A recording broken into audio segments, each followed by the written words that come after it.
Welcome, everyone, to the Wizard of Radical Self Respect. My name's Jared Mello, and I'm the Shepherd of Black Sheep. To my right is Shadow the Night Owl. He is the mascot and spirit animal of the channel. Hello there to people as you wander in. Bethany's here already. But today we're going to go over what FBI profiler Jim Clemente has to say and his thoughts on who is the suspect in this case. Who took Nancy? Was it an Uber or Lyft driver? Was it a landscaper? Was it a bartender or a restaurant worker? Or was it a dishwasher? What kind of person was it? Well, we're going to go over that a little bit in this episode here. Brian Etten also interviewed one of Nancy Guthrie's neighbors, and we'll go over that as well. And then we'll see what else. This might be a shorter episode here today because there isn't as much to go over. Hello there, Julie and Wendy. How are you both? Shadow and I are happy to have you both here. We're living the dream. We did some chores today. Hello there, Bethany, or excuse me, Miss Kim and Philly Special. How are you? Good wait for Song Bits and Laura and maybe Livin. We shall see.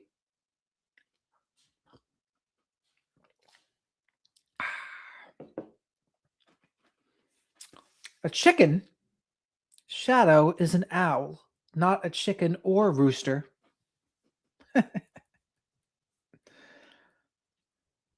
as you wander on in here, mosey on over to that like button, spank it, leave your DNA in the like button too, or send Shadow a like vest the way Brian Hooker should have thrown one to Lynette Hooker. Do that too.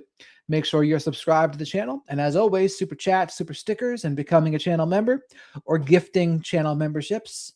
They are all great ways to help me pay for Shadow the Night Owl's hootie snacks. And he's a hungry, hungry owl, by the way. And the next live stream for members will be Wednesday or Thursday, whichever works for the most amount of people. Hello there, Aries. How are you? I'm a Pisces. We also have a good school of Pisces fish in the chat here as well. Many Pisces. Small world for the Pisces, right? Now, this is the young chap from TMZ. He interviews Jim Clemente. It's a pretty good interview. Nanny Goat, what's shaking? She says, hey, Jared and Shadow and Black Sheep. Yes. Black Sheep Nation's here. Glad you're here too, Aries. What's up with that Philly Special? Not a member? I don't know. Hello there, Maureen. How are you? How are things across the pond?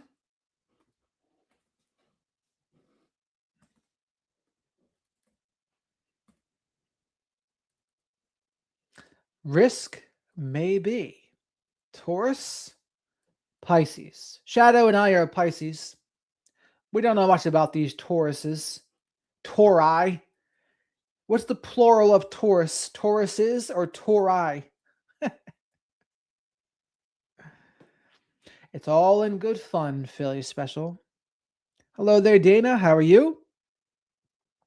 Are you saying Shadow is trying to guilt trip you? Is that what you're saying?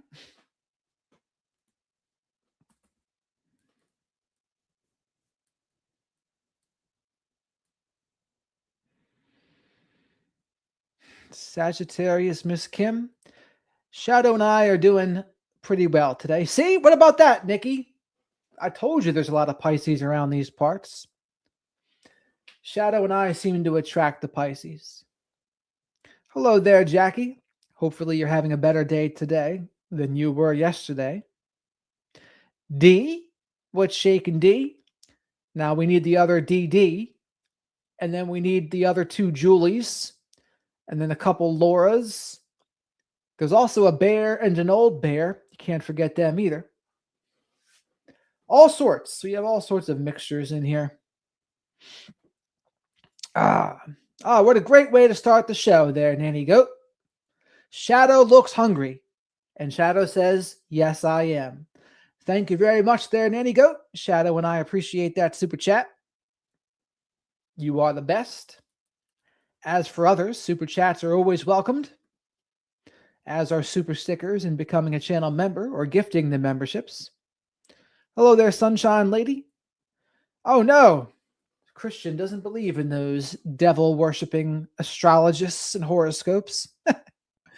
Shadow and I are both omnis, which means we are people that see the truths in religions, but all of them tend to lose us when they all think they're the only right way.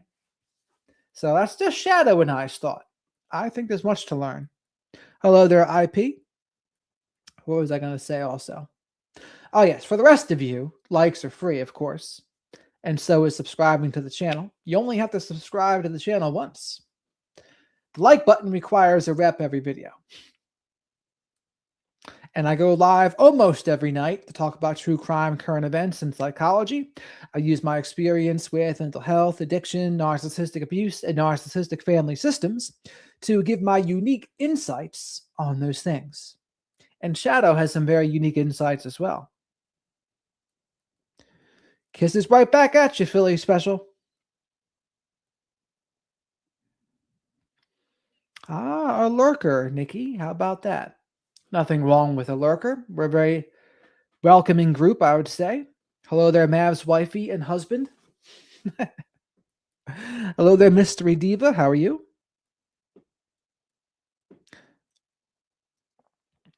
Ah, see, Mystery, then you're like Shadow and I.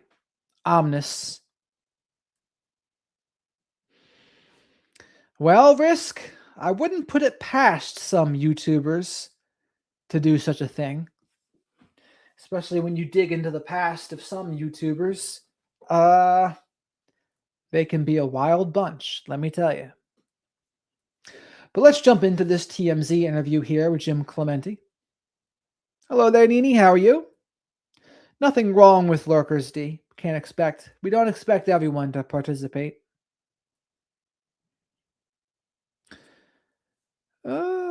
B, welcome back there, B. Dana, yes, we do know. I'll let Danielle tell you now that she's here. Hello there, Danielle. Like number 23, that's pretty good for only 7 minutes. Oh, there's more than one that's a batshit nuts Risk. There's certainly more than one. Many. Because let's face it also. I mean, being a creator of sorts, it certainly attracts some eccentric personalities, probably some disordered personalities as well.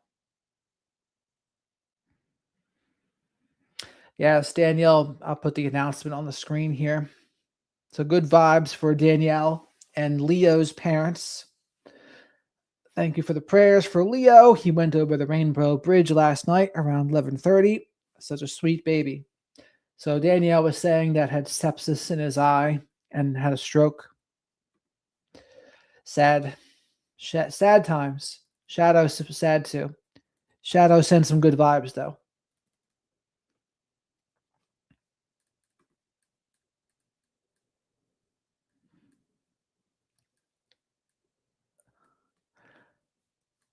A lorker? Who's a loiker?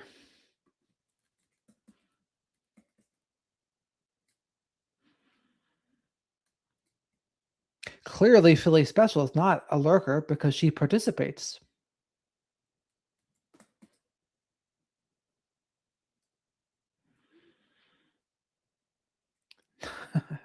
B, you better not be lorkering on me. B might be a lorker on the down low there in Arizona. Is B lorkering and leering at the same time? Can't have that. But all right, let's jump into this interview here. Of course, Danielle, good vibes your way.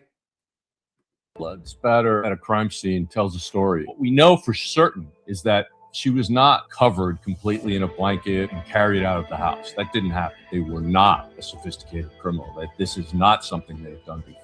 This is far from a cold case.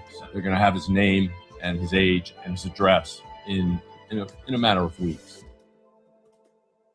Hey guys, it's Jackson Buhai here with TMZ. Now, we are coming up to the nearly 3-month mark since Nancy Guthrie was initially abducted. Today, joining me is Jim Clemente. Now, he is a retired FBI supervisory agent and profiler, and he also runs the Real Crime Profile podcast, so feel free to go and check that out. Mr. Clemente, thank you so much for joining me today. Thank you for having me, Jason. So it seems like as things evolve with this case, every question that gets answered comes with more questions. You know, a retired FBI special agent recently said that the abductor is most... Isn't this guy's name Jackson? And Jim called him Jason? likely a Tucson local. We've interviewed a genealogist that says it could be a matter of weeks that authorities get a DNA match and we actually nail down who the person that conducted this crime could actually be. And what you're bringing to the table is that we can learn a lot about the blood spatter patterns. Can you talk to me a little bit about that? Sure. Blood spatter at a crime scene tells a story, a particular moment in time. And it can tell us what happened and didn't happen before and some of what might have happened after. So in this particular case, I'll refer to the first image, which is, it shows two distinct blood spatter patterns, one in the upper center and one in the lower right. And these are very close to the front door. And what these tell me initially is that this is most likely at the front door where Nancy Guthrie refused to cooperate or put up her last stand, basically, against the abductor. And if there are no blood spatter patterns in the house, I think that totally confirms this, that this is where they decided, she decided, sorry. So I think tomorrow or the next day also, I'm going to do a summary of the case. And I might just do it as a recorded video, but I'll give my thoughts on the whole breakdown. After listening to hundreds of hours, if not thousands by this point, of all this case, me in the chat, we've got a lot of good thoughts here, I would say. We've heard it all. So that's what I might do as a summary, because I'm trying to do more videos also where I'm not just giving commentary on other videos. I want to do my own commentary as well as the interviews too. Shadow told me that might be a good idea. That she would not cooperate any further. And as a result, the abductor assaulted her and basically struck her in the face, the mouth or nose area, or both. And she then aspirated blood and then coughed it up. If you go to the second image, which is a close-up of the one from the previous one on the upper center, you'll see two distinct types of patterns, maybe three. And the larger droplets that are sort of in a circle around this dropped almost straight down from her face. And her face then was within inches of the ground when she coughed up. She aspirated and then coughed up this blood that you see, these tiny. And I agree with this too, because according to Brian Etten, there was no sign of a struggle in the house. Now, Ashley Banfield's source doesn't agree with that, but I choose to believe Brian Etten's source over Ashley's. So I think there was no sign of a struggle in the house. The first sign of the struggle was on the front porch. And from there, I think she was struck. She was either punched with a fist or struck with an object. She kind of falls forward, probably onto her knees, maybe even catches herself with her palms, maybe not. But then she coughs close to the ground. And that's where you see that blood spatter with the oxygen in the blood. That's what I envision happening. And then from there, they, and I will say they, because I think it was more than one, they take her to the car and drive away. That's what I think. Tiny droplets, because of the viscosity of blood, in order to get blood droplets that small, there has to be some speed behind it. And medium velocity droplets, like we see here, generally come from coughing or sneezing, whereas high velocity blood droplets would be from a gunshot wound. So there's no evidence of that here at all. But here you also have several droplets that are sort of hollow rings. They're larger in size and they're hollow rings. That's because there was air in that droplet. It was a bubble. And when it hit the ground, it then burst, and you only see the ring of blood instead of the solid droplets of blood that you see elsewhere in this image. So the fact that the larger droplets they don't have much of a tail. There are two that appear to maybe have a little bit of tail, giving us directionality. If she was moving at that time, then there would be tails on all of these big droplets, and they would be pointing in the direction that she was traveling. I don't see that here. So I know that Lego says, look at Jim Clemente. Go, go, gadget headphones. Go, go, gadget, find suspect. Go, go, gadget, analyze blood. she was either on her knees or hunched over very low, and her mouth was very close to the ground when she made this blood spatter pattern, when she coughed up this blood, because of the narrow nature of these spots. They're fairly well contained. So what we know for certain is that she was not covered completely in a blanket or a tarp and carried out of the house. That didn't happen. And I believe it also rules out multiple offenders at this point. Because Now, that's the one thing I disagree with him on. I think, yeah, I agree that she might not have been wrapped up in anything based on the blood on the front porch, but he's going to say there's no evidence of more than one person. To which I would say, okay, but outside of the Nest Cam, is there even evidence of one person for that matter, right? Did this person leave any evidence at all? And as far as we know, I mean, we don't think so, do we? I don't think so. So I think it was more than one. I think it was two, but Jim Clemente says there's no evidence of two, to which I can't really argue with it because, yeah, I mean, outside of the Nest Cam, what is the evidence? Smashed porch lights? What else? Not much else. because if she had been under the control of two or more offenders, they would have had no reason to let her drop to the ground.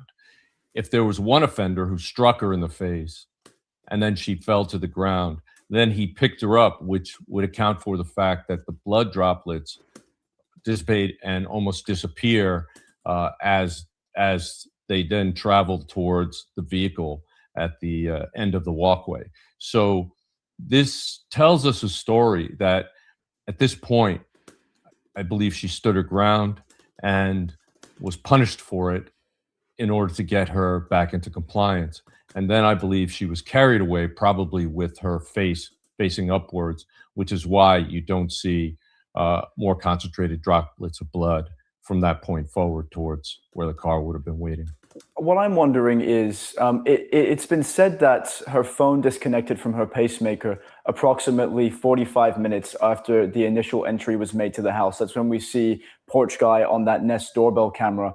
And then it seems like there was no signs of a true struggle that happened within the house, only on the front porch. In your career, have you ever seen a case like this? And what could that possibly mean? Why did these attackers or attacker spend so much time in this house before going ahead with the abduction? All right, well, there are So that's a strike there for Jackson.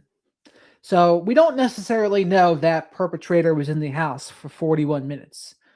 Just because the Nest Cam was taken down at 1:48 and the pacemaker is disconnected at 2:28 doesn't mean they were in the house the entire time, right? They might have only been in the house for 5 minutes, maybe 10 minutes, but we don't think they were in there for 41 minutes. So just something to keep in mind. And to her credit, Ashley Banfield has been saying this too, to her credit. multiple questions there, and the answer overall is absolutely. I've seen this before. We don't know exactly when he made entry into the house. It could have been minutes, 10 minutes. Smart. Jim Clemente, smarty. He's right. It's 20 minutes after we saw him at the front door. But we do know from Savannah's statement that the back doors were propped open. So he may have done that to just prevent himself from getting trapped inside. In other words, if he got inside and he was faced with a gun or the police or a lot of screaming, that he would have had an easy way to get out. And that may have been the reason he did that. For whatever reason, he spent a lot more time in that house than should have been necessary or would have been necessary to simply abduct her. And when you say, is this consistent? The fact that there was no signs of a struggle until getting outside, really, on the front porch. The fact is, we all know he had a gun, a very visible gun in his crotch area, and I'm certain that he used that to control her. And if you're an 84-year-old woman, and remember, as our friend Maureen O'Connell said, front porch phallic bandit, FPPB for short. Quite the slogan there that Shadow and I have always remembered. The first time we heard it, Shadow and I burst out laughing too. Who has trouble hearing and is aroused in the middle of the night by a stranger in a full face mask, it's frightening. It's frightening as hell. And she most likely would have complied, especially since he had a gun. It was probably pointing at her. And she got out of bed and she went downstairs with him. And then when she realized that she was being taken away from the home, she fought at that point. And that's why you see the blood spatter on that front porch area. You were a supervisory special agent. I'm wondering if you were working this case in the Phoenix FBI field office right now. You know, we're approaching nearly the 3-month mark since she was abducted. What do you think would be some of the things you're doing right now to further this investigation? Well, the most promising thing that can be done is the forensic genetic genealogy. If they actually have isolated and that's the $1 billion question, right? He asked, what can they be doing? And he says the best case they have, the best chance is the genetic genealogy, to which I would agree. But I also wanted to show you all this too. So I have some shirts that you can buy at some point. I just have to make them.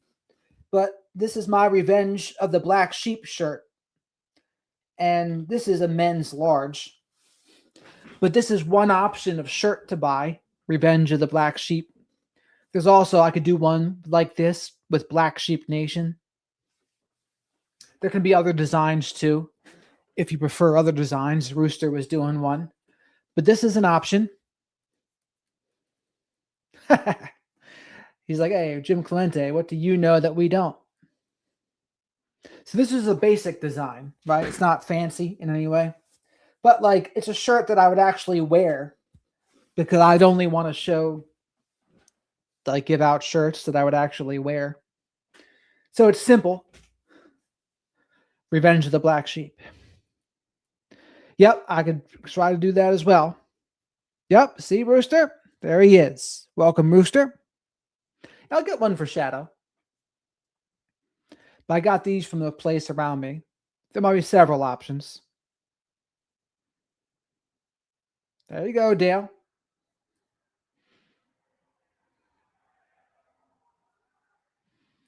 Not on this design. There's other designs.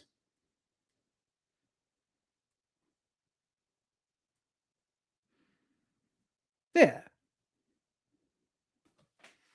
Well, this is, I'll show it close. This is the design. You see?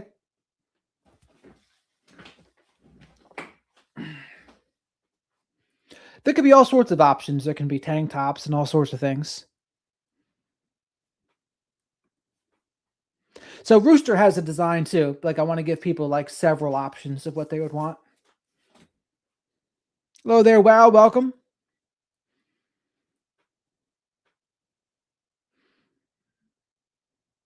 Shadow says hello too there, Wow.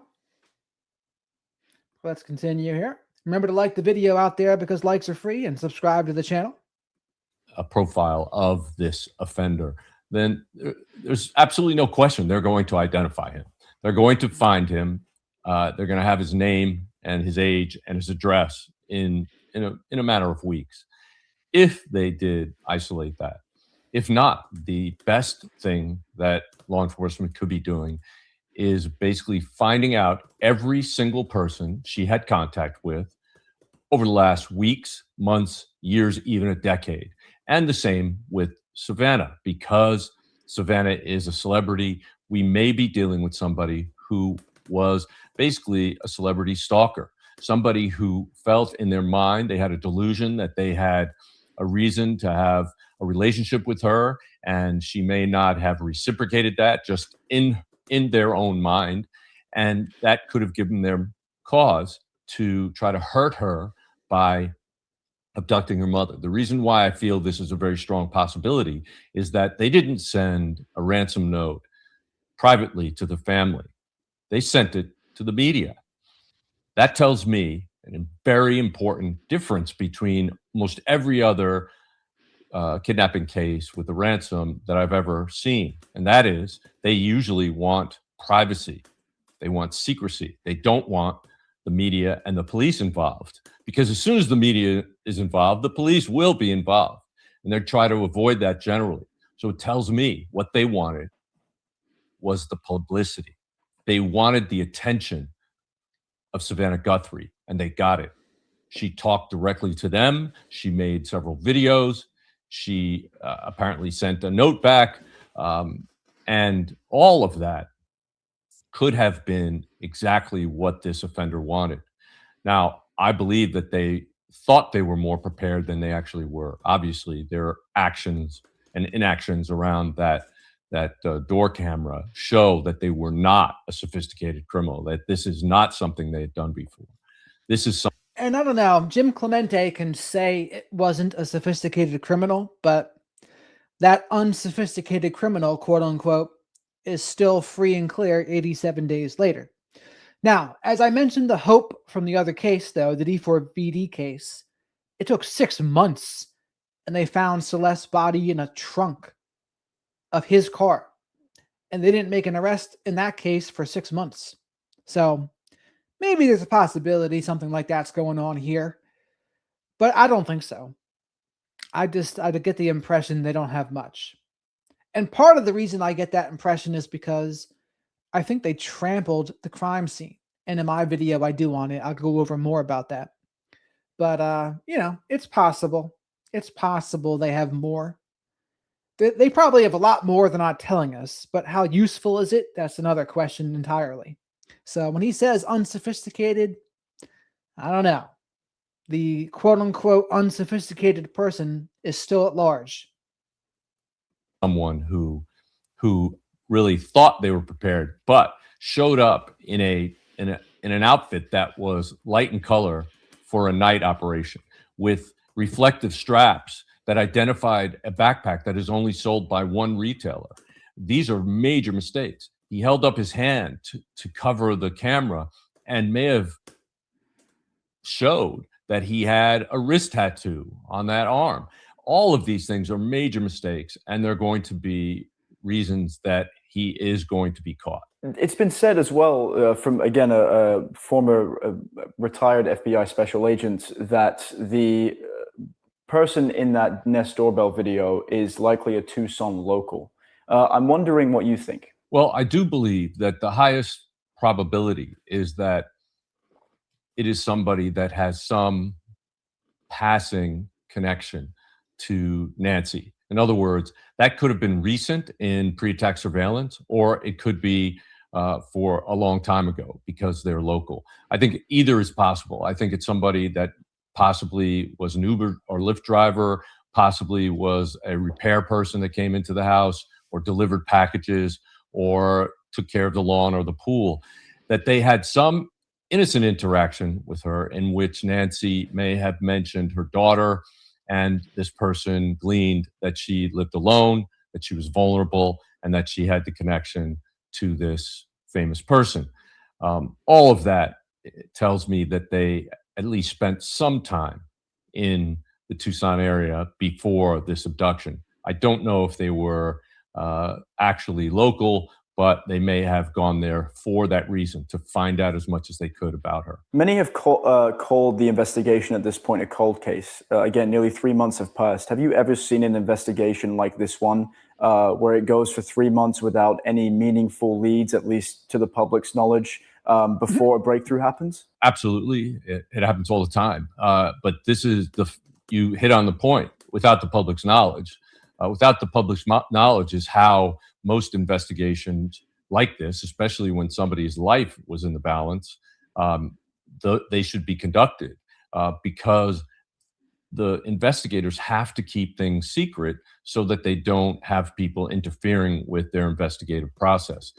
But the fact that we don't know doesn't mean that they don't know. And the fact that I do believe that I've heard reported that the FBI has a DNA sample from this, potentially from this offender, and that they are performing forensic genetic genealogy process on it so that the answer will be coming out soon. Something else I'm wondering is that, when we spoke to our genetic genealogy expert, she said that, in a house like Nancy Guthrie's, there could be hundreds, even thousands of different DNA samples. How would the FBI know that the DNA sample they've gotten is one belonging to the suspect here? You use the word no. They wouldn't know unless and until they actually identify the person and find that that person was responsible. They will have a high probability of getting a DNA sample from him if they got it from the doorknob on her door, on her bedroom door or her front door, the bed sheets, the light in her room, something connected they knew was connected to this abduction.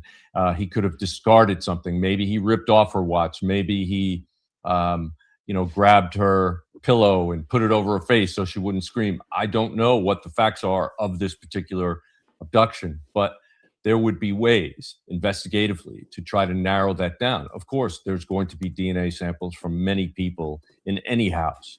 But if they can tie it to a particular location and point in time, then they can actually minimize the chance that it's not related to the crime. And they may have to do this with multiple samples. And that might be why it's taking so long. I would not at all think that they would only have gotten one sample of one male that wasn't related to the family. I'm sure that they must have taken samples from male family members to make sure that they could rule them out. And then anybody else that they knew that was in that house, they would also take samples from them to rule them out. Based on the information you have at hand, does it seem like more than one perpetrators are involved here? I see no evidence at all that more than one perpetrator was involved. And This is my point of contention with Jim Clemente. I just tend to think there was more than one. I think Nancy's weight would be tough for one person to carry. Not impossible, but tough. So I agree. I mean, there's hardly evidence of one person being there, let alone two, but that doesn't mean there wasn't. Now, some people have speculated, was that a walkie-talkie in his pocket? Why would he have a walkie-talkie if there was just one person, right? So, could be evidence of more than one person, the walkie-talkie, if it is indeed a walkie-talkie. And I won't speculate that somebody was involved if there's no evidence of it. I mean, we saw one guy at the front of the house. Apparently not just that day, but at an earlier time as well, without the backpack. I don't know if that was the same day or if that was days before, but there's no indication that there were other people involved, especially when I realized that the blood spatter evidence on the front porch indicates that she actually went down to the ground, and that tells me that she was not being carried by two people or even assisted in walking by two people, because I don't think they would ever have let her fall to the ground if that were the case. You're saying the blood spatter indicates to you that it's highly likely that only one person was involved in this abduction. Would you say that's accurate? At that scene, yes. At that scene. Okay. So he's saying if there was more than one person, they wouldn't have let her fall. I mean, I get what he's saying, but she can fall pretty quick, right? Even if there's another person right there. Like someone hits her, and then boom, she's down. So, I don't know. I've always thought it was two. Would I be completely shocked if it was just one? No. I wouldn't be completely shocked, but I think at the least there was someone in the car and they took her, right? That's just the impression I get. Based on no evidence though, by the way. Do you entertain the idea of a getaway driver, considering that the trail of blood stops at the end of the walkway before we get to the road? No, I mean, because I think she was carried to the car by the person after that person struck her in the face.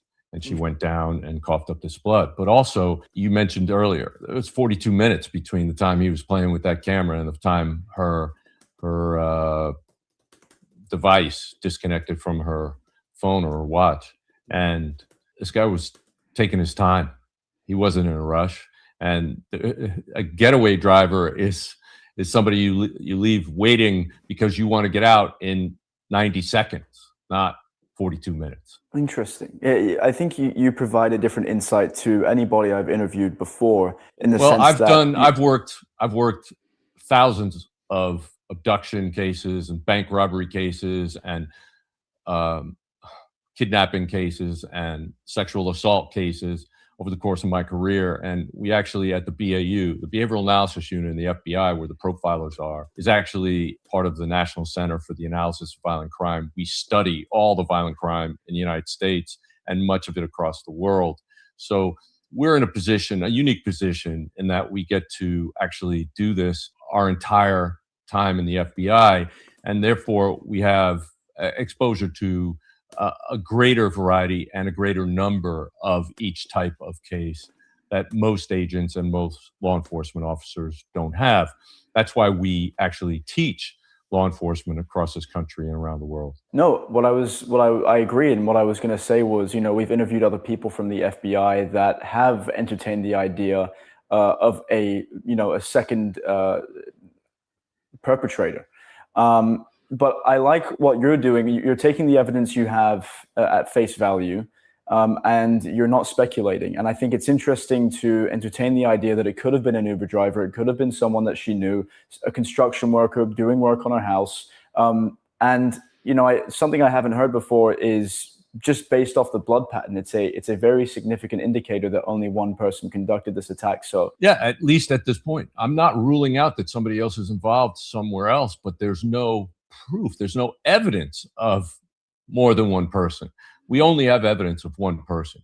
And so, yeah, you can speculate. And as I said, I can't absolutely rule out that anybody else was involved, but I certainly don't see any evidence. We'd be looking for things like multiple footprints in the blood pattern. We don't see that. We see one smear pattern in that lower right of that first image. We see one smear pattern. We don't see multiple shoe prints going through there.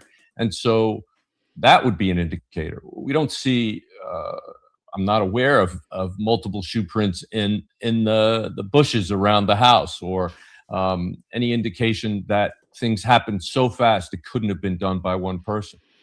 So all of those things in my mind tend to dispute multiple offenders at this location. But of course, I can't absolutely rule it out. All I can say is I just don't see it here. would you say that in a situation like this, there is a way that cases are solved most of the time? The question I'm trying to ask you is, in what way have you seen in your career cold cases usually get solved? Is it someone that's talking to somebody else and just says the wrong thing? Is it a DNA sample? First of all, this is far from a cold case. The FBI is actively working on forensic genetic genealogy on this case, and that means it's active. That's a lead that's being followed. I'm sure that they have not yet interviewed. And again, there is that hair sample the FBI wanted them to send to the FBI's lab 2 months ago, but they sent it to a private lab. Now, depending on who you talk to, some people are more okay with that than others. CC Moore and the other woman from yesterday, they were okay with that. Maybe because they work for private labs. Maybe that plays a part. But the FBI wanted them to send that sample to Quantico, but Sheriff Nanos did not. And, as far as we know, that lead has led to nothing so far.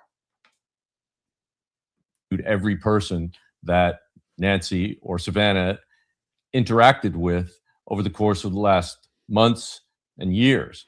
And I'm sure that's still going on, and it should still be going on until they actually resolve this case. There's also, I'm sure, a number of search strategies that I'm sure have not yet been fully implemented that should continue to be implemented. So it's not a cold case, but if there are multiple people involved, yeah, one of them usually breaks down or gets caught for something else and gives up the others.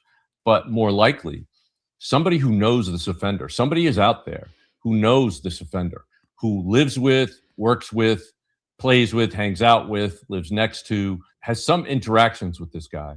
And leading up to this, he was under stress.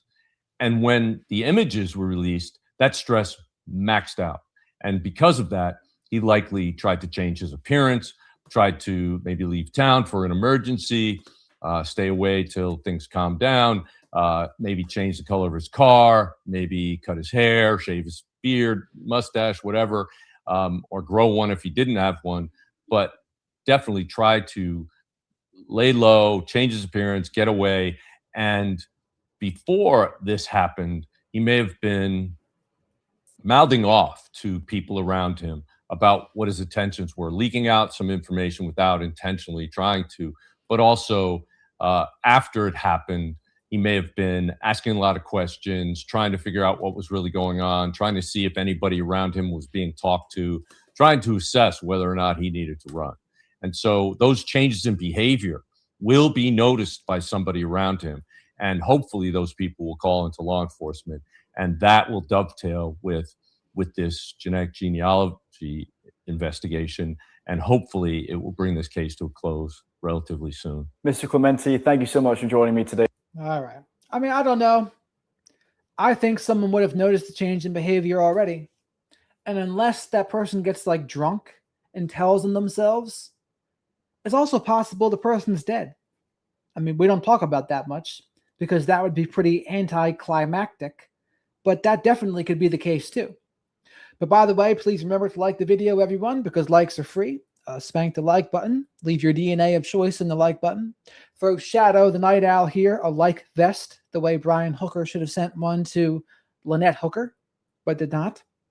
Make sure you're subscribed to the channel. And thank you very much for all the support I've been getting. And most importantly, say hello to the flock of black sheep in the live chat. Black Sheep Nation, we call them. Of the cult of Shadow. Talk with me. Hey guys, thanks so much for checking out my show. Really, really appreciate it. Please click to subscribe. Now, this is an interview Brian's going to conduct with one of the neighbors of Nancy Guthrie. He's talked to her before, and we'll see what they say. I appreciate all the support. It is day 87 since Nancy Guthrie went missing. I'm actually back in Arizona. I'm back outside Nancy Guthrie's house. That's her house right back there. It's a lot quieter now that it's been almost 3 months. Obviously, there's no real media out here right now, but I'm back in town, just looking into a couple of new angles. I'm working on a special coming up, just trying to really keep the story alive. Obviously, you can still see there's still a ton of flowers here outside Nancy's house. There's a memorial. You guys remember there was the memorial outside the house when everything was kind of going on, but there's still quite a bit of flowers out here. So it's just there's still a lot of yellow ribbons in the trees, which you can see up here behind me. So, for the people who live here, it's still really, really fresh, everything that happened. And I'm going to get into that in this episode. Now, Maureen, the FBI wanted the hair sent to Quantico that Sheriff Nanos sent to the private lab. The FBI said this the other day. They did. That's what they wanted to do. They were upset that Sheriff Nanos did not want to do that. So, because I just left Aldean's house, and if you've been following me for a while, you've seen Aldean before on my show. She's one of Nancy's neighbors who I have become friendly with.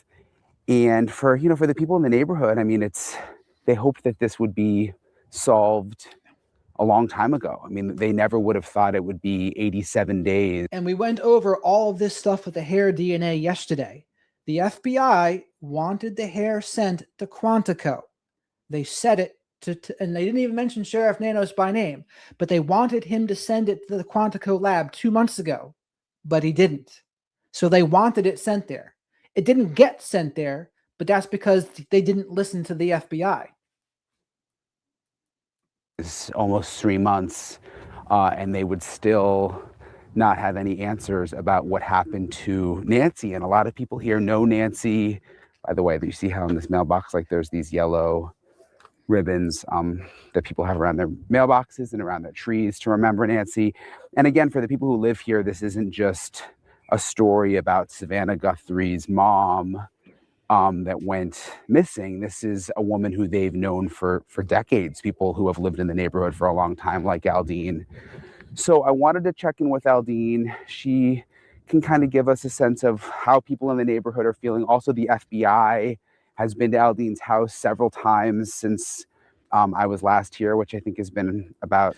Tennis, in the video we went over with Brian Netton yesterday, Brian spoke to Steve Moore, and Brian said the FBI said they wanted local law enforcement, meaning Sheriff Nanos, to send that hair to the Quantico lab 2 months ago.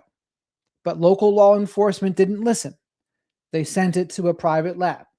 The FBI mentioned in this statement they didn't want that to happen, but it did happen that way because local law enforcement didn't listen to them. I don't know, a month ago or so. So I want you to hear my conversation with Aldine, and she'll kind of give us an update on what's been going on in the neighborhood. So Aldine, it's been now almost 3 months since I met you, since all of this began. I mean, what is it like in the neighborhood? It's pretty quiet now. Everybody's gone. I think there's a couple of YouTubers that are still out there, but it's quiet, but there's a sadness. Yeah. Like we all miss Nancy for sure. How often do you think about it? Pretty much every day. I mean, I think about her, and hopefully they'll come to some resolution and figure out who took her and what happened. We'd love to know that. Yeah.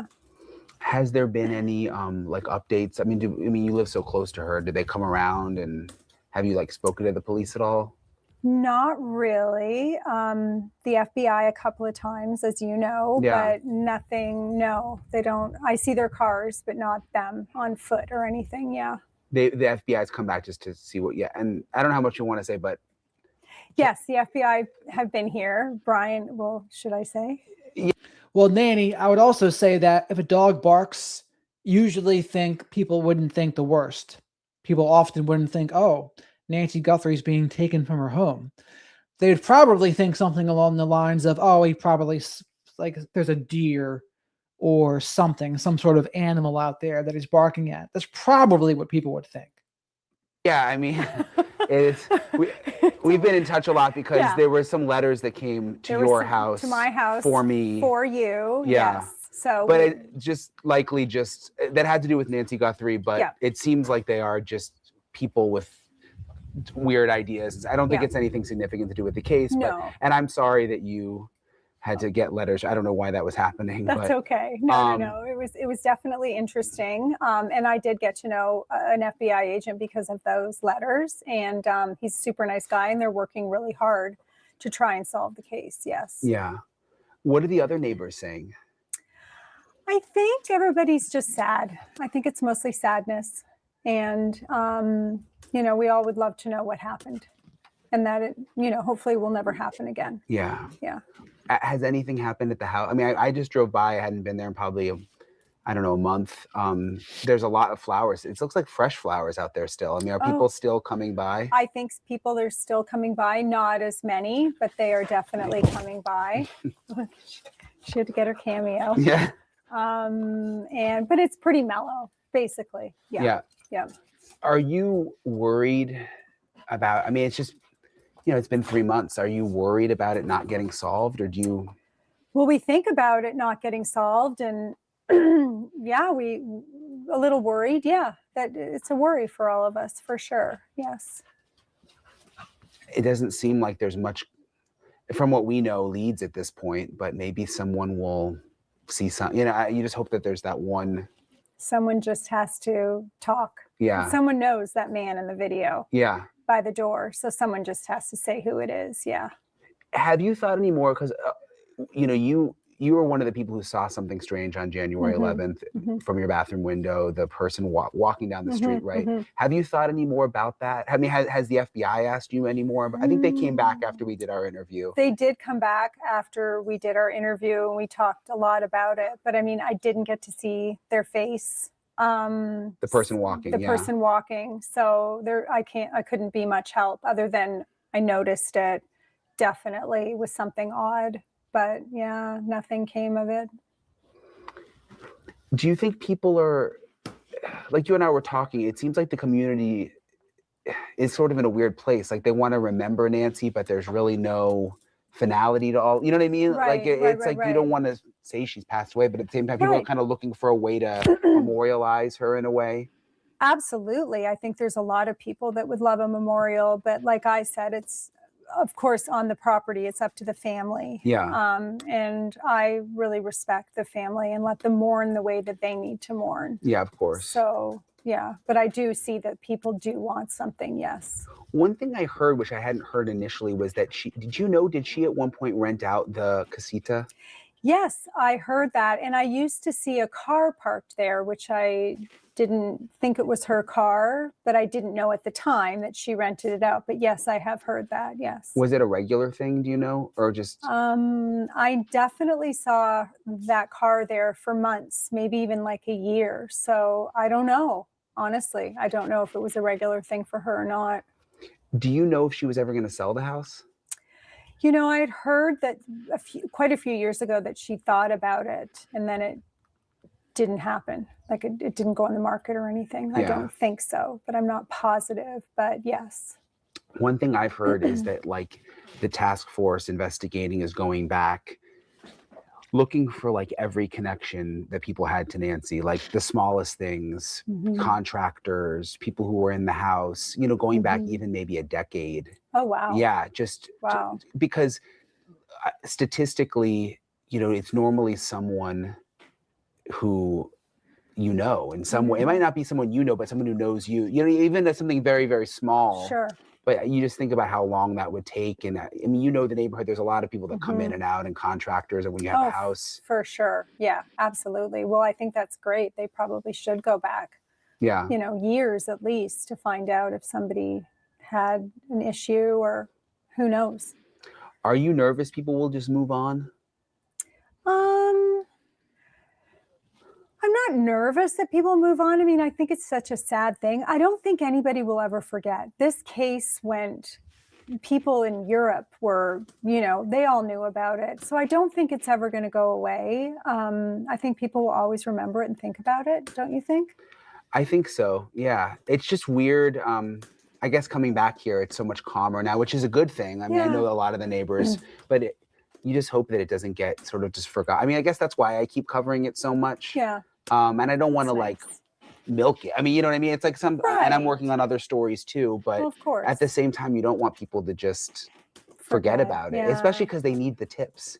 Yeah, they need the tips. And she was an 84-year-old woman. Like, it's just so tragic. Yeah. Like, it's just, you know, taken out of her bed. I mean, those are Savannah's words. Yeah. So, yeah, it's just so sad. And you were telling me earlier, just remind us again, like what her personality was like when you knew her. Oh, she was very. Maureen, we're saying that Brian, I'm going to go over this interview again because Brian said the FBI said they wanted the hair sent to Quantico 2 months ago.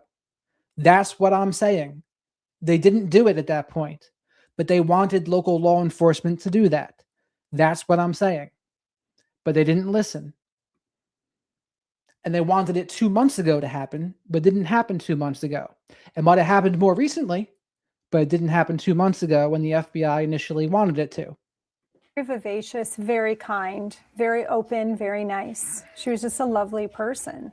Yeah. Yeah. Because you even said when we were just chatting at your kitchen, you're like, she was the kind of person who would have done that, like who would have welcomed someone in and chatted. Yeah. Yeah. Oh yeah, for sure. For sure. And and like I said, she probably loves the different connections that have been made. I've met lots of really nice people. Yeah. Because of her. which I'm very grateful for. Yeah. Yeah.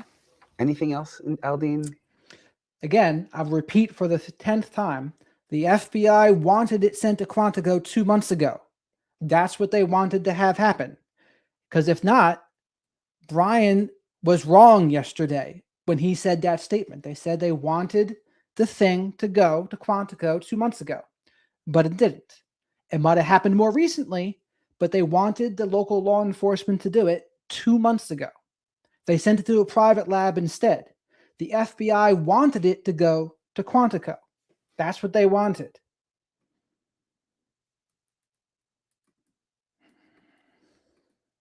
Mike, thank you for the super chat here, Mike. It's almost a full moon out here tonight. I heard May will have 2 full moons in it. That very well might be. And there's owls that Shadow's going to say hello to, for you are, and Harper's Ferry as well. So Shadow and I thank you for the super chat. Nothing that I can think of. Yeah. You cover it well. Yeah, well, thank you. I mean, I just, you know, I feel for you guys who live so close. It must be it's It's kind of sad. unsettling. Yeah. You know? Oh, yeah, for sure. Yeah, it's very, very sad. Have there been more police around? Oh, for sure. Yeah, we've definitely noticed police presence. Yeah, which is a good feeling. Yeah. Yeah, because it's still scary because it's still an unknown. Yeah. Yeah. Well, thank you. Good You're seeing welcome. you again, Aldine. Thank you. Yeah. Really, really appreciate Aldine for taking. What I'm disagreeing with is the FBI wanted the hair to go to Quantico, not a private lab 2 months ago. They wanted it to go to the FBI lab 2 months ago, but they didn't send it there. They sent it to a private lab first. The FBI didn't want that to happen. The local law enforcement, they wanted it to go to the private lab. The FBI wanted it to go to Quantico. Local law enforcement didn't listen. That's what I'm saying. The time to talk with me. She's a wonderful person who I've gotten to know throughout this whole thing. And you could hear it was kind of awkward when she wasn't sure whether she should talk about the letters. And they're not like a big deal in the sense of the case. I don't think they have anything to do with Nancy Guthrie's disappearance or who took Nancy. But there have just been like weird letters that she's received mailed to her house, some of them addressed to me. There's been letters that I've gotten at other places, which, you know, it happened to me with other cases that I've covered too, with Gabby Petito, with Brian Koberger, some of these cases that people are really interested in. People will send me theories, and some of the stuff is just a little odd. So that's what Aldine received. And she obviously called the FBI and they have the letters. And again, it doesn't seem like it's significant at all when it comes to the investigation overall. But that's just what she was talking about in that part of the interview, in case you guys were wondering. But you know, it's just interesting to get her perspective because she is one of Nancy Guthrie's neighbors. And for those of us following it who live all over the country, you know, you forget what this neighborhood is still going through because they knew Nancy. So appreciate Aldine. Something else I want to talk about is the United Cajun Navy. And you guys might remember early on, they offered up a plan to the sheriff to come down to bring a ton of volunteers, to bring aerial assets and drones and even planes possibly and search dogs and come out and search for Nancy Guthrie. And they were really open to doing whatever the sheriff needed. I mean, going out into the desert, not like coming near Nancy Guthrie's house, but like whatever area the sheriff wanted them to search, they were willing to search. And they never really got much of a response from the sheriff's office, the United Cajun Navy. So it's interesting, and I'm going to play this. I spoke with them again about this because they are open to revising their plan and trying to come and search again if the sheriff's office would approve it. And I guess technically they could try to come up with something to do without the sheriff approving, but they don't really work that way. I mean, they want to work with investigators. They want to search an area that investigators want to be searched. They don't want to just like show up with all their resources and try to do this on their own. Plus, like, there's private property. They want it to be organized. So they are trying to appeal to the sheriff again.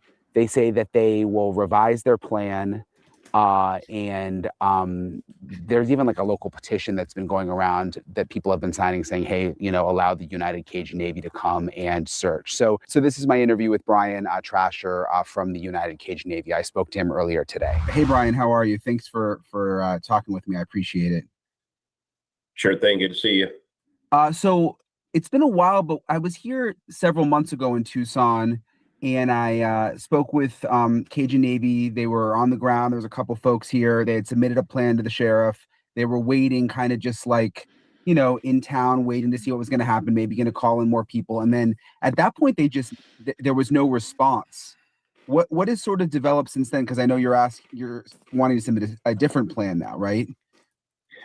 Yeah, so recently there was somebody who has been following the case and decided to put a petition on change.org to encourage the sheriff's office to accept outside help, like from the United Cajun Navy. And so they reached out to us to see, if that was okay, and we're like, yeah, sure. If it works, great. If not, then we're kind of where we are now. And so I think that the media picked up on that a little bit, and it kind of reignited some interest in this story. And so I came on air with News Nation last week and just talked about how, kind of what went on back then, how we came to submit the plan.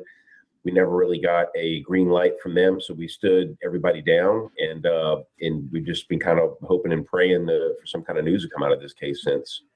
Was there ever any communication between you guys and the sheriff's office? A little bit over email between us and their PIO, basically just saying, thank you, we appreciate your help and concern, but we're just not accepting outside help at this time. That was the initial communication. The second, that was when we just reached out and said, hey, we're here, we can help. We then kind of finished our assessment, put together the formal plan, submitted it. And I don't think we got a direct response from them, but I do know they put out a statement, like generally saying that they were not accepting outside help from volunteers. And I'm assuming that included us as well. So we just took that as a no. Yeah, I remember when they put that statement out after sort of the news was made that you guys were trying to put something together. If they said yes, like what would you guys want to do? If they had said yes, I would have mobilized a few different teams. I've got some drone specialists, I've got some canine dog specialists, got some, we have the ability to mobilize manned aircraft if we felt like we needed it in that situation. We have a partnership with a group out of Mexico called the Topos Aztecas, and we've worked with them on a few cases in Texas and Louisiana. And they're very, very good at search and rescue, but they also are very familiar with the areas along the Mexico-United States border. And they're kind of national heroes in that country. So like people like cartels and bad actors tend not to mess with them. So they can kind of operate in those areas that might be shady for some people, but they're more than willing to go in and work those areas.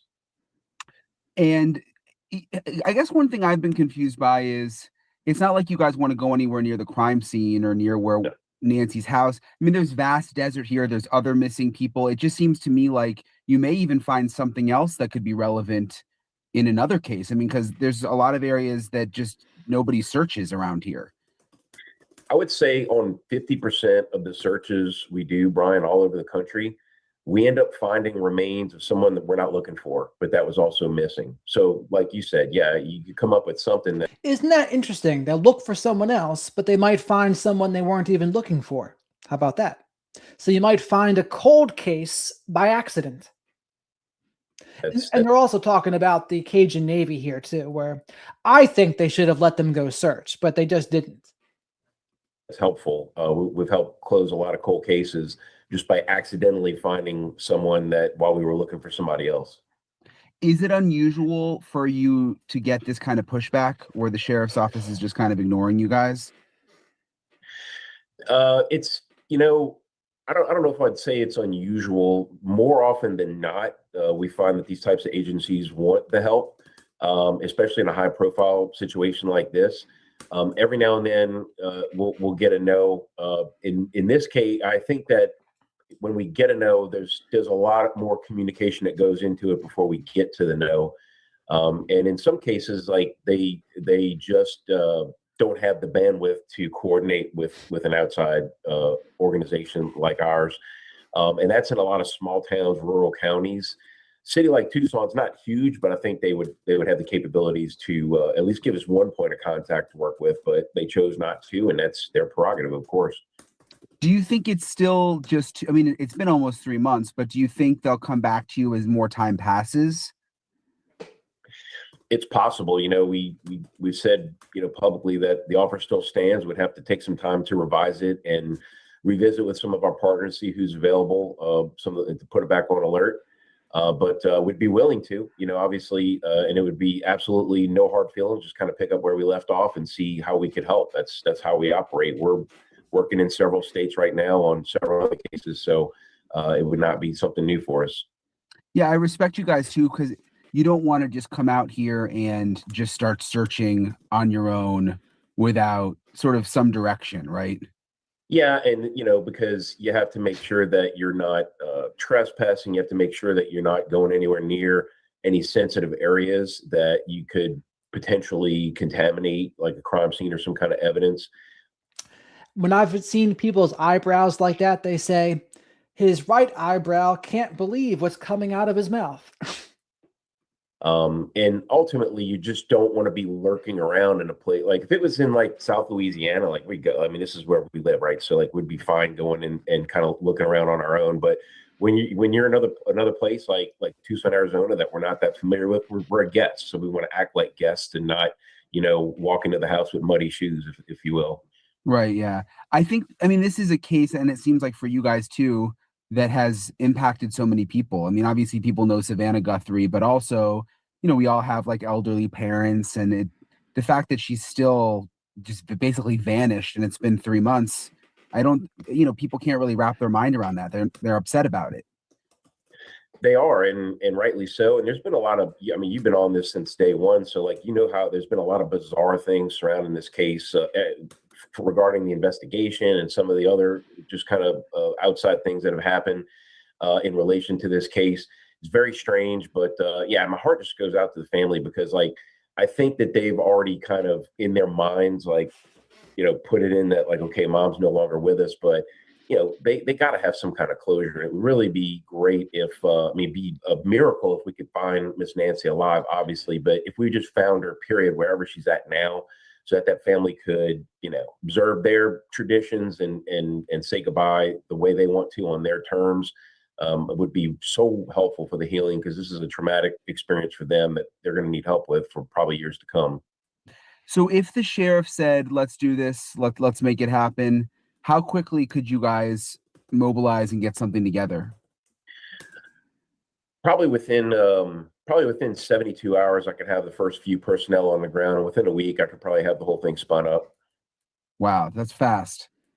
It seems like the aerial would be significant just because, again, it's so vast out here. Also, there's cactuses everywhere. I mean, I'm not from the desert, but yeah. I didn't realize how harsh the terrain is, even for dogs. Like I was talking to one of the dog handlers, they get the thorns in their paws. I mean, it's a difficult place to serve. Shadow and I were talking about that today too, where he said, Jared, why don't you try to become a dog behaviorist too? Because all the animals love you. So he said, why don't you try to train some of these ornery pups out there? And I said, Shadow, it's a pretty damn good idea.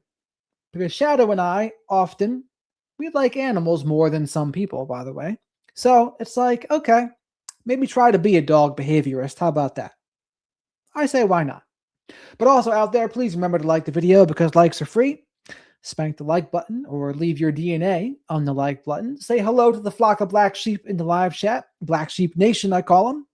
The next members only live stream will be either tomorrow or Thursday, Wednesday night or Thursday night, 8 p.m. Eastern, whichever works for the most amount of people. And we can talk in there. It can be a Q&A about narcissism, a Q&A about true crime, just whatever you all want it to be is what it will be. And what else? I go live almost every night to talk about true crime and current events at a little bit after 10 p.m. Eastern. I also talk about psychology too, of course. So, and thank you everyone for all of your support so far.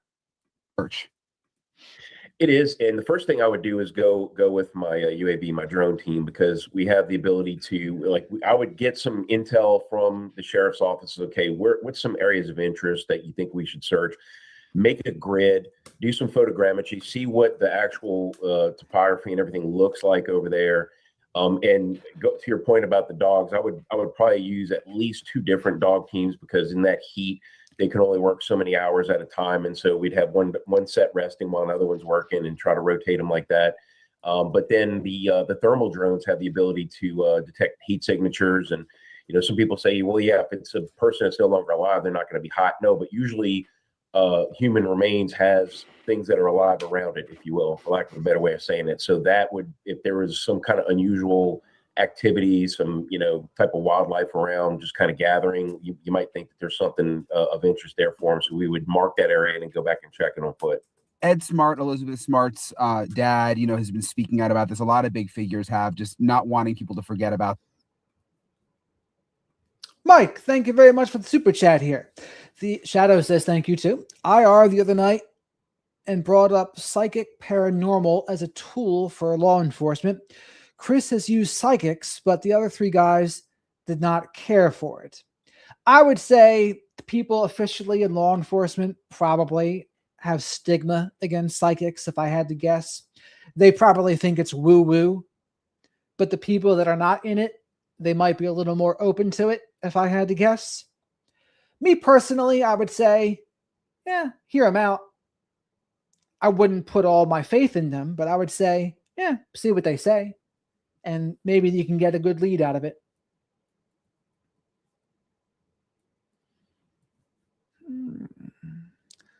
Let's see here. Thank you again, Mike.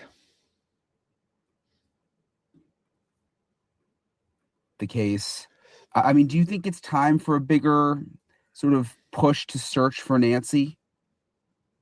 Yeah, I think that it's right that they shouldn't give up. Obviously there's so many things going on in the world. It's easy to have this story drop from the headlines.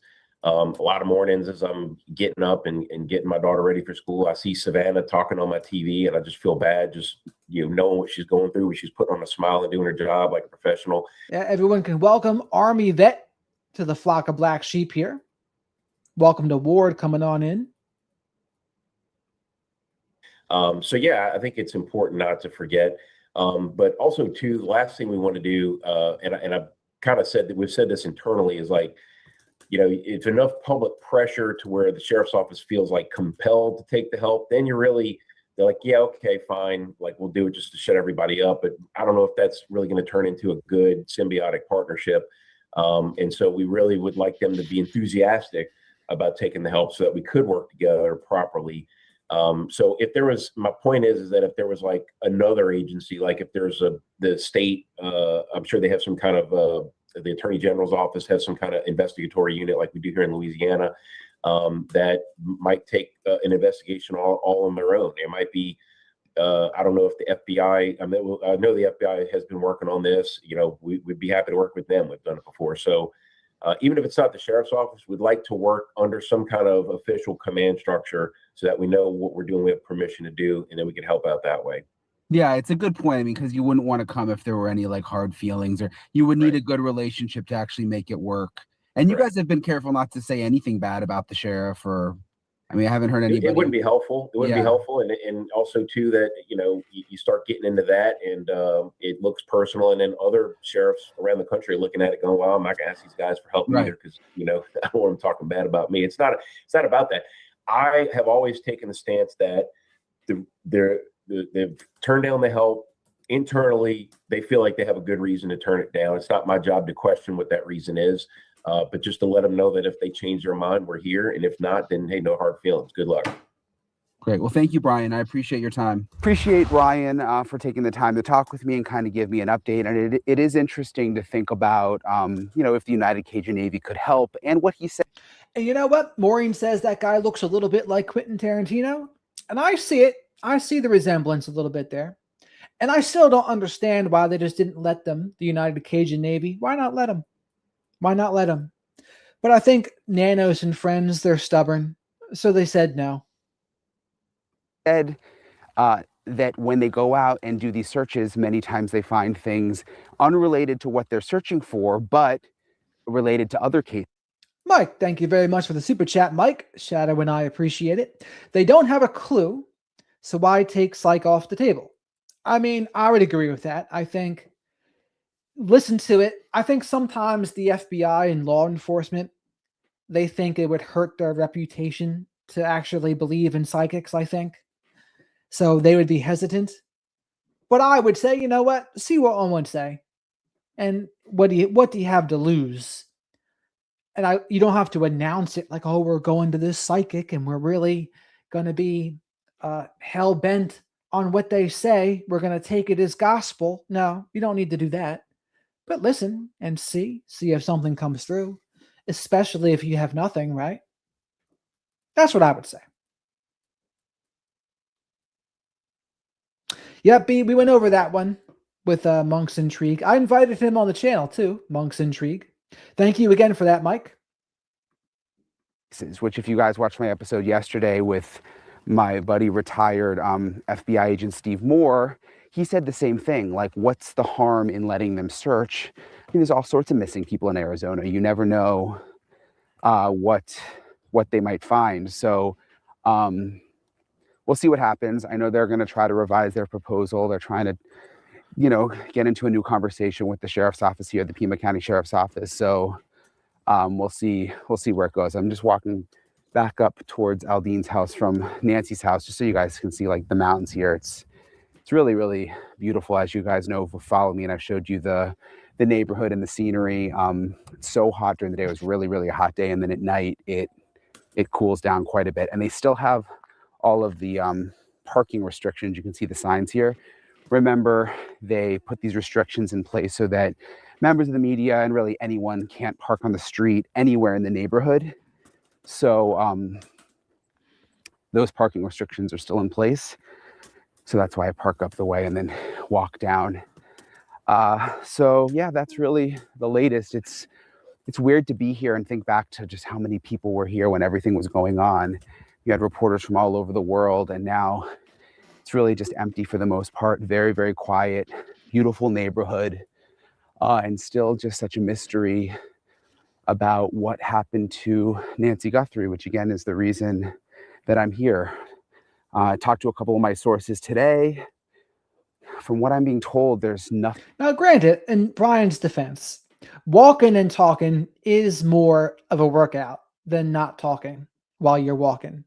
I think Brian's a bit of a workaholic, I think that's just kind of, honestly, when you're a content creator and then with him, you work with News Nation also, that's basically your life, right? Like, that's your life. I mean, content creation is basically my life, so I get it. And it doesn't seem like it's a lot of work to the outside looking in, but somehow it is. It is a lot of work, and it takes a lot of mental bandwidth, and it can be mentally exhausting. If it's not physically exhausting, but mentally it is. But what's mentally exhausting can eventually physically exhaust you as well. So I get it. I get the struggle. And out there in Arizona, you should probably get some good vitamin D out there, right? Nothing new. I mean, they're obviously waiting on DNA. The hair was sent to the FBI lab, the hair that was found inside Nancy Guthrie's house. But so far, nothing significant. Still going through all of the tips. I'm working on a special, a Nancy Guthrie special, that is going to air on the CW, which I'll have more details on, not this week, but next week, next Wednesday. So I'll give you guys all the details on that, but it's going to have new information in it and just new stuff that I've been trying to dig up. And like I said with Aldine, I'm obviously covering other stories again, and there's a lot of other stories that I put on hold, things that I'm interested in, things that other people aren't covering. If you look at my episode from last week, the situation in Kentucky that I was covering before the Nancy Guthrie case happened with the sheriff who killed the judge, and this whole secret alleged like sex ring happening in this small town. A lot of corruption. So I'm getting back into that again, but I just can't obviously shake the Nancy Guthrie story because I still don't understand how an 84-year-old woman just vanishes and disappears out of her bed in the middle of the night. And you have the resources of the FBI and, a ton of law enforcement, and still Mike, thank you very much for the super chat. Shadow and I appreciate it. Everyone else, by the way, make sure you like the video. Leave your DNA in the like button. And throw Shadow a like vest the way Brian Hooker should have to Lynette Hooker. And make sure you're subscribed to the channel as well. Mike says, why did it take Nanos weeks to make the media leave the street? I think he didn't do it because it would make him look bad. And honestly, it's the only reason why he even did, I think, is because the neighbors complained as well. That gave him the go-ahead. Nanos never liked them there, but it is still a free country, right? Like, you have to have a reason to say, oh, yes, you shouldn't be on this street. And the neighbors complaining, I think, was the reason he could finally say it. And get out of here. Neighbors are complaining. Even though many neighbors were not complaining. It was really only a couple. But I think that's what was going on with that. And honestly, it was good. It's good to have a little bit of a heat on them a little bit. Now, granted, I don't think Nanos does very good under the microscope. He had said as much. He had said, oh, I'm not used to people hanging on my every word. It's like, well, you are the sheriff. What do you expect? When this is the biggest case in the country by a lot, of course people are going to be hanging on your every word. So that's why it took him a while. But now, Brian Etten's back. Others are probably back too. So thank you for that, Mike. Nothing. It's hard to wrap your mind around, and it's one reason that I want to keep covering the case, make sure that people don't forget about it. So I appreciate you guys sorry, I know this episode's kind of been jumbled and all over the place. Appreciate you guys for watching. Appreciate you guys for subscribing, for all the support of the channel. I'll keep you posted on anything else I find here. I'll have more episodes from Arizona this week, and I'll keep you guys posted on the special that I'm working on, and I'll talk to you guys later. All right. Let's see what else we got on the docket here. We got either the Eagle, the other bird channel. Shadow says, what about the guy with the eagle, Jared? And I said, okay, we can take a look at him. Yeah, we can take a look at him. And there's Tony Bruschi always too. Shadow likes Tony Bruschi and his prosecutor tone. Tony Bruschi rocking out the AI thumbnails. Not sure how I feel about that. Looks like the Brew Crew it is.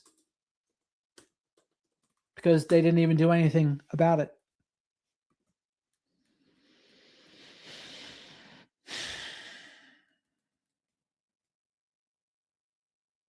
The Nancy Guthrie suspect knew more than anyone realizes. Let's see. You know what keeps bothering me about this case? It's not just an 84-year-old woman who vanished. It's not just the silence, and it's not even the ransom notes, but it's the person behind it. Because whoever did this, they didn't just show up that night and get lucky. This person knew something. They knew the house, they knew the timing, and they knew how to move without. Special announcement by Linda. I think everyone should do what Linda does in this comment. Ready? I just walked over to that like button. Walk. Run, don't walk to the like button, please. Or walk briskly. Speed walk over to the like button. Shadow would say thank you. Shadow might be a little low on Hootie Snacks. We started off strong there with Nanny's super chat. And actually I lied. We're doing better than I thought because Mike's been sending some super chats too. So Shadow says a thumbs up.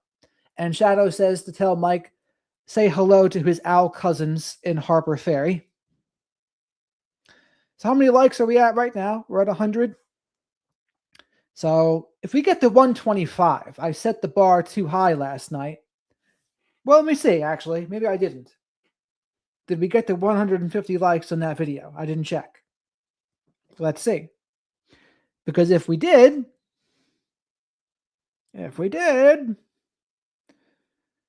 I'll send out the 5 gifts.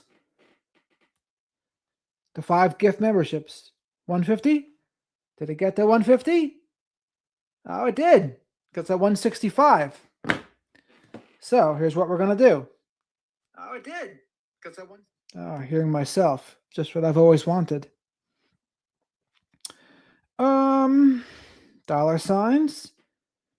Membership.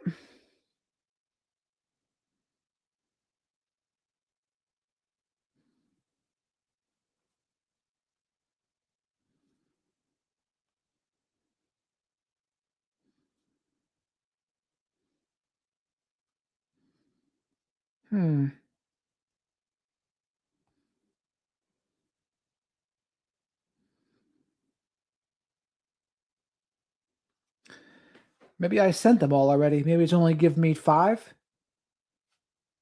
Interesting. Where are they? I'm not seeing the option. Yeah, you heard that too, huh, Autumn? He was probably. Shadow can be pretty ornery. Like it's in the top right corner here. Perched. Yeah, the Shadow did. Did you steal them, you bastard? Shadow's like, don't call me a bastard. I said, I'll call you whatever I want. And he goes, no, I won't. I love Shadow. I would never call him a bastard. Hesitation. And more importantly, they knew exactly who they were dealing with. Hello, everyone, and welcome back to my channel. Thank you all for being here today. I really do appreciate it. And listen, if you're new here, go ahead and hit the subscribe button, because on this channel, we don't just talk about cases. We break them down from a real investigative standpoint. And I've spent over 2 decades in law enforcement. And what we're going to be doing today is just taking a deeper look at the person behind this crime, because behavior never lies. And pretty much that's what we have to go on right now, is behavior, because of the limited evidence that's been produced in this case. So we take a closer look at the behavior. Now, I do want to say this up front. There are a few other cases out there right now that have my attention. Cases that really deserve real analysis, not noise and not speculation, but just a clear, experienced brain. And you know what? Everyone should give Laura a round of applause, because she was right. I forget that sometimes you can't do things from your phone that you can do from the laptop. So I had to open another screen. But there he goes, 5 memberships, because it's the end of the month, April the 28th. Let's see who the lords of YouTube random decide.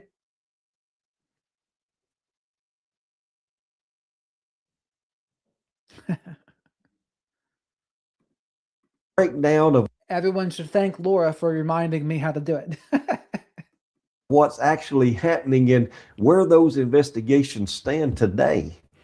And I'm going to be bringing some of those to you. But let me be very clear up front. Nancy Guthrie stays front and center on this channel.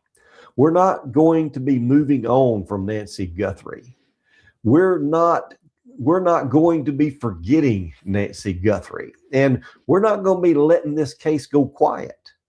What we're doing is we are going to be expanding the conversation, because the more that we understand how these cases work, the better chance that we have in seeing them solved. So, yes, I've been listening to you in the comments. We're not going to let Nancy fade. We're not going to let this case fade out into the sunset without resolution. But we will be discussing other cases in the near future, because I think it's important. Now, let's start right here, because this case, the Nancy Guthrie case, it was not random. When you look at cases like this, and even insights from experienced investigators like Steve Moore, there's one consistent truth.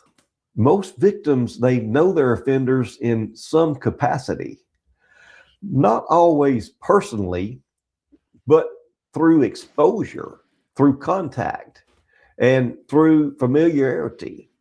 And when you look at Nancy, taken from inside her own home, you're not looking at chance. You're looking at selection. Nancy was selected. We just don't know yet, but we will find the answers. Now, crimes like this, they don't just start the night that they happen. They start long before that. This video is from yesterday, and he has one today too. He's got quite the talent of saying similar things in different ways. But you know what? Maybe I should invite him on the channel, though. Get the kind judge on the channel. There's a build-up. There's a phase where the offender is watching, learning, and just understanding. They begin to test the boundaries without even realizing it. They're driving by, walking near, paying attention to. Because Monk, I'll see if there's no way to get a hold of Monk. I've been trying to comment on his things. We'll see if he replies. Maybe other people can tell him, hey, Jay, Monk, why don't you reply to Jared? How about that? Why don't you reply to the Wizard of Radical Self-Respect? Shadow and him would like to have a word with you on the channel. The lights. You know, looking at the routine, the movement of Nancy. And over time, something happens. Comfort builds. And once that comfort sets in, fear starts to fade. There's something else that stands out here, and that's the control. Nothing about this case suggests that there was any chaos whatsoever. This wasn't a rush job. This wasn't disorganized. This was someone who knew where they were, who knew what they were doing, and they knew how to move. And all of this matters in this case because control is learned. Let's challenge something that most people assume. Everyone looks at movement and they think that's entry. But what if it's not? What if what we're seeing is a part of the exit? Because if this person was already inside, and we're not talking about a break-in, we're talking about access. And access. How about that, chat? Should I invite JLR on the channel? I think I could have a pretty interesting interview with JLR, by the way. I'd have to do some homework. And I would have to stress it's not supposed to be like a gotcha interview, but like just going over his life. He's got quite the story to tell. And if I want to traumatize Rooster some more, I can mention the Coke can. I don't know if that would be necessary. But considering it's some wild stuff. Like there's some wild stuff. I don't know how he would handle it, honestly. If I mentioned to him, so what do you make of being a Jew for Trump and a Muslim for Hillary? Like, how do you think he would respond to that? I don't know. I don't know what he would say, but it'd be interesting. It changes everything. There's a word that just keeps coming up in profiling discussions tied to this case. Oh, Shadow says, Jared, we got a super chat to take a look at here. Aries, thank you very much for, I think that is euros, right? Not pounds, but euros. Next day's topics. Need to get this out off topic. Sorry, people. Your videos helped me, especially the BPD one, Felt finally seen in my abuse experience with the borderline. It's underrepresented online versus narc. Needed to openly shout out, LOL. How about that? So Dr. Salerno and I, we did have an interview titled Your Love is Not Enough to Change a Borderline.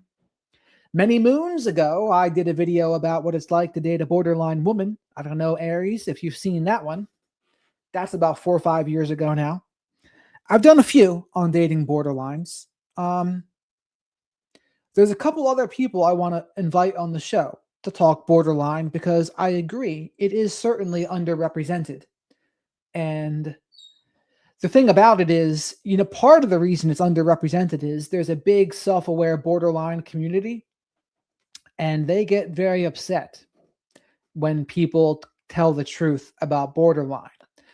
Like, they want the truth to be, oh, it's just they're so traumatized and they only want to tell the good side of the story. But that's sometimes only half the story. The other half of the story can be, no, they can be abusive, they can split, and when they're splitting, they don't care about you, right? They can do some harmful things, but people get uncomfortable talking about that. But it's certainly a thing. So I'm glad you mentioned that, Aries. Shadow and I are going to go on the prowl looking for people to interview about borderline. How about that? And even Dr. Salerno and I can talk about it again too. So thank you very much again. Everyone else, please remember to like the video and leave your DNA on the like button. Unafraid. And unafraid matters because an unafraid offender, they don't hesitate. They don't rush unnecessarily. They don't second guess. That kind of mindset comes from one of two places: experience or the belief that they cannot be identified. Either one is very dangerous. Now, you cannot separate this case from Savannah Guthrie. You cannot. Because now you have to ask, when did Nancy become a target? Because it likely wasn't about Nancy alone. It may have been about what she represented, visibility and access and just connection. And I'll answer this question. So Wendy says, what is borderline? Borderline is one of the 4 cluster B personality disorders. There's narcissism, antisocial, borderline, and histrionic. Borderline is characterized by, most importantly, the fear of abandonment. But you'll see a lot of emotionally volatile relationships, very intense. Borderlines will have a version of love bombing because they have a favorite person a lot of times where they idealize them. But they'll also often have anxiety, depression. They have an emptiness on the inside, so they can be pretty impulsive, often struggle with addictions. They might self-harm. Very volatile and intense relationships. They can date narcissists a lot too, but they can also date people that are more dependent as well. What else? What else am I forgetting? They can split. I think they have various levels of empathy. Some have more than others. That's pretty much what borderline is. Unstable sense of self. That's the other big one. Unstable sense of self. They don't know who they are. And once you introduce that into the case, you open the door to a completely different offender profile. This person didn't guess. They knew. And that comes from repetition. It comes from observation and just attention. This is someone likely who studied patterns and timing. They studied the movement. And here's the part that most people miss. These offenders, they don't act quickly. They build up to it. Let's talk about the ransom notes, because they don't make sense either. no proof of life, public delivery, and just bad structure altogether. As even discussed in investigative conversations from your source material, this is not how real negotiations work. This is just noise. It's a distraction. If this was truly about money, And Danielle asks, is it possible to have borderline tendencies without being full-blown BPD? And I say yes, because, I mean, here's the thing with personality disorders. It's really, like, I think there can be a borderline operating system and a narcissistic operating system, but there's no blood test for it. There's no brain scan that's going to say, yep, this is a borderline brain or this is a narcissistic brain. The most they can do is say, okay, they can show less gray matter in the areas of the brain responsible for empathy, but that doesn't tell you what you have. That could also be trauma related. It could be a TBI, a traumatic brain injury. So not every borderline is going to be extremely severe. And this is where I might disagree with someone like Dr. Karen Mitchell, who I'm trying to get on the program as well. She thinks there's not a spectrum of malignant narcissism. Now, maybe we can get caught up in the details here, but I think there's a spectrum of narcissism, but I might agree they're not. If you're a malignant narcissist, there is no spectrum of that. It's if you're that, no, you're bad. You're a predator at that point. Now, not every narcissist, though, is a malignant narcissist. And I would think there's a spectrum of it with narcissism. And I would bet there's a spectrum of borderline in the same way, if I had to guess. we would have seen structure, pressure, a follow through. Instead, we saw just confusion, and that shifts motive. Now you're looking at control, impact. Also, folks, there was a time when I thought I had borderline. So when I talk about borderline and things, I'm not hating on it. I used to think I had it. But what I realized it was for me, though, was I was undiagnosed on the autistic spectrum. And what I would do to self-medicate that would mimic a borderline. It can mimic narcissistic stuff sometimes too, I thought. But I thought for a while that, oh yeah, I'm borderline. But I've come to the conclusion, not anymore. Like I might have met the criteria at a point, but I don't think I had a borderline operating system. I had an autistic operating system that was self-medicating. That's the conclusion I've come to now. But I used to have a massive fear of abandonment and a fear of disapproval. Wasn't very pleasant.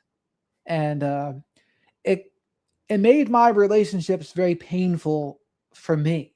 So it wasn't it was an up and down time. There was lots of highs and lots of lows. Psychological reward. Let's expand this. Could there be more than just one person? It's possible, and I believe it had to be, because one person, it don't seem feasible for one person to be able to pull something off like this, especially with a person, an 84-year-old person with mobility issues.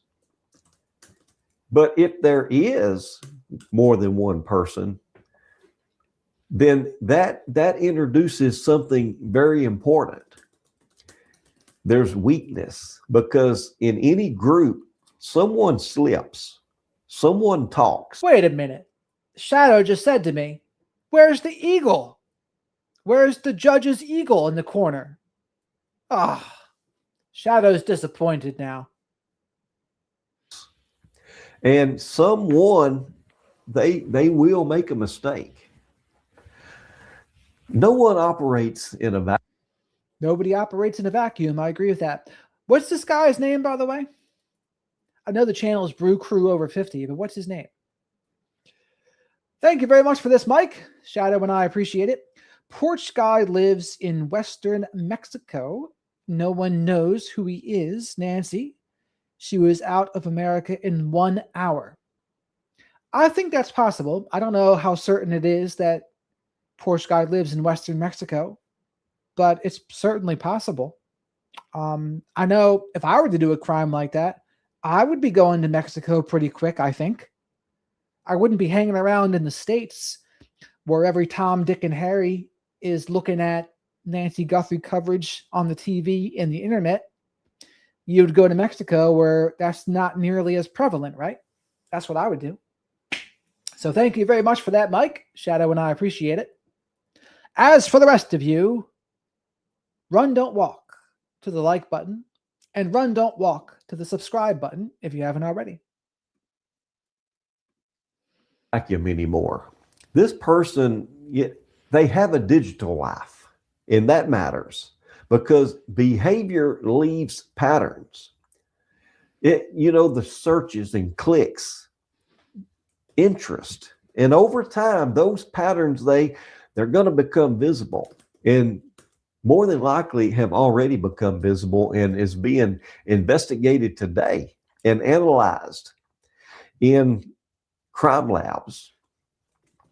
Some offenders, they don't want money. They just want impact.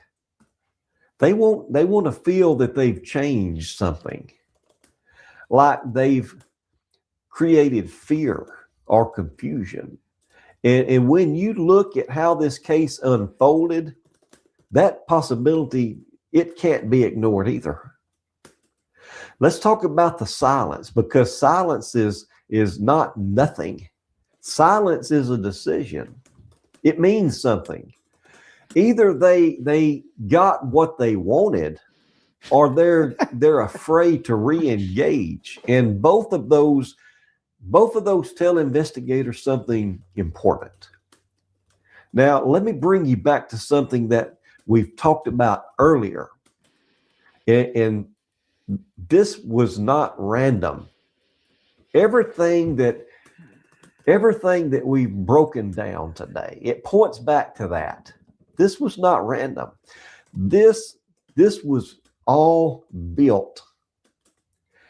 Time doesn't always mean failure. Sometimes it means complexity. Organized offenders, they don't make early mistakes. They make later mistakes. And that's what investigators, they wait for. So let me ask you this. Do you believe that this was someone close to Nancy, or someone who built that connection from a distance? Put it in the comments, because I read them and I want to know what your thoughts are on this. Now, as we close this out today, again, bring this back to where it belongs.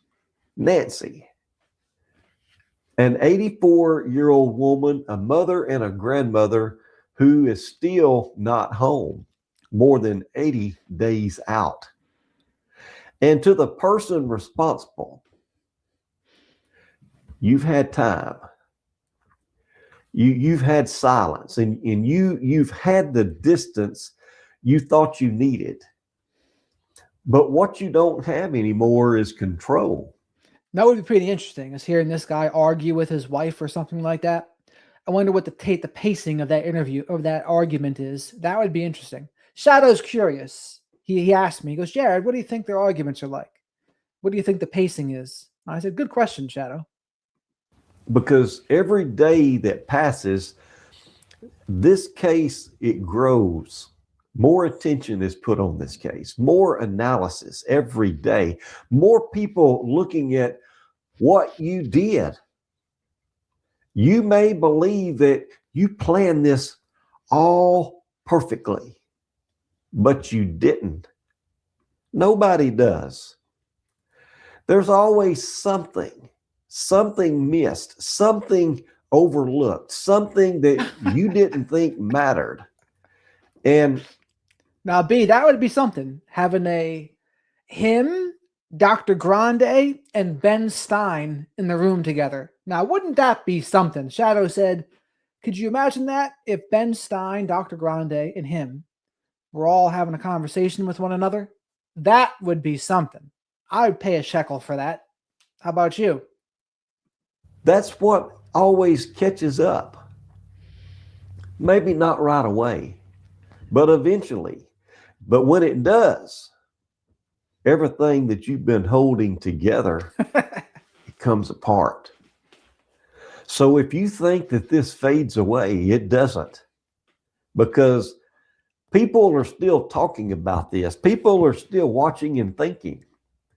And some... Could you believe it? If Larry David was a part of it, he'd lose his mind. He'd be like, yo, guys, talk faster. Ah! Where someone knows something. And when that comes out, that's when all of this ends. So it's like one of those cartoon movies where they talk about the guys working at the DMV, and they're the animals, and the sloths are all working at the DMV. And then there's the rabbit that's like all high strung, and it gets, I forget what movie that was, but I saw it in a preview. I didn't see the movie, but that was the preview where the rabbit was getting all insane because the sloths were moving so slow at the DMV. What movie was that, folks? Tell me. Until Nancy Guthrie is found, I'll see you all in that next video. All right. Let's see what he's got in the next video here. Brew Crew Beyond 50. What is his name, though? Former law enforcement experience. The YouTube algorithm does like that, doesn't it? Before we look at it, let's see what his name is. After 21 years in law enforcement, I break down real cases with an investigator's eye focused on behavior patterns and what's actually happening behind the scenes. This channel goes beyond headlines and media hype. I analyze active cases, suspect behavior, and investigative strategy to give you a clearer, more grounded understanding of what law enforcement looks for and what others often miss. At the same time, I talk about life beyond the 5-0, retirement, identity, purpose, and navigating the next chapter with clarity and intention. Some conversations are serious, some are reflective, and some are analytical. All of it is real. No hype. Speaking of no hype, where is no hype? No fluff, just experience, perspective, and truth. Not his name, though. Shadow was hoping to find his name, but did not find it. Because did Sheriff Chris Nanos hurt the Nancy Guthrie investigation? Now, that's a serious question, and it deserves a serious answer. Because this is not just another missing person case. This is an 84-year-old woman who disappeared from her home under highly concerning circumstances. And from the very beginning, time mattered, evidence mattered, scene control mattered, public communication mattered, and leadership mattered. And now, months into this case, Sheriff Nanos, he is facing mounting pressure. Not just from this investigation. I've been watching some old school Tim Dillon again. I like Tim Dillon, especially the older years, the porch era, as they call it, 151. Shadow and I really like Tim Dillon's sense of humor from that era. Very dark and cynical. I love it. And he would say this, he'd say, you know what? This is capitalism at its finest. Being able to talk about a case like this for as long as you can. Tim Dillon, he is the master of what they would call the fake business. You might say that's grifting. But in Tim Dillon's credit, he said he was going to sell out 6 years ago. And then he did. So I said, you know what? I can't even be mad. You said you were going to sell out, and then you did. What can I say? But he would love this. He would say, this is great. This is great stuff. And he would, and some of his dark, cynical humor, there's also some real wisdom gems in there too, though. Like you have to sift through like what's BS and what's real. And he would say, like, you know what? Sometimes if you really want to succeed, he goes, you got to dampen down those feelings a little bit. He goes, just a little bit. And I'd say, yeah, you're probably right about that in this world. Investigation, but from a recall effort, questions about his past, and growing concerns about whether the public still has confidence in his leadership. So today, I want to just slow this down and let's just walk through this. Slow this down. It's like, what have we been doing already? If you want to slow it down even more. Very carefully from a law enforcement perspective, not from emotion and not from politics and not from speculation, but from how cases like this are supposed to be handled, especially in those first critical hours, and what happens when confidence in leadership begins to break down. Because this is not just about mistakes. It's about whether those mistakes may have changed the direction of this case, and whether those early decisions are still affecting what we're seeing today. Hello, everyone, and welcome back to my channel. Thank you all for being here today. I really do appreciate it. Now, listen, if you're new here, my name is Charles, and I'm Charles in charge of our days, of our nights. Shadow, what do you think about Charles in Charge? I used to watch Charles in Charge in the late 80s, early 90s. But Shadow wants me to remind you all to like the video because likes are free. Spank the like button. Leave your DNA in the like button. Throw Shadow a like fest the way Brian Hooker should have to Lynette Hooker, but did not. Make sure you're subscribed to the channel.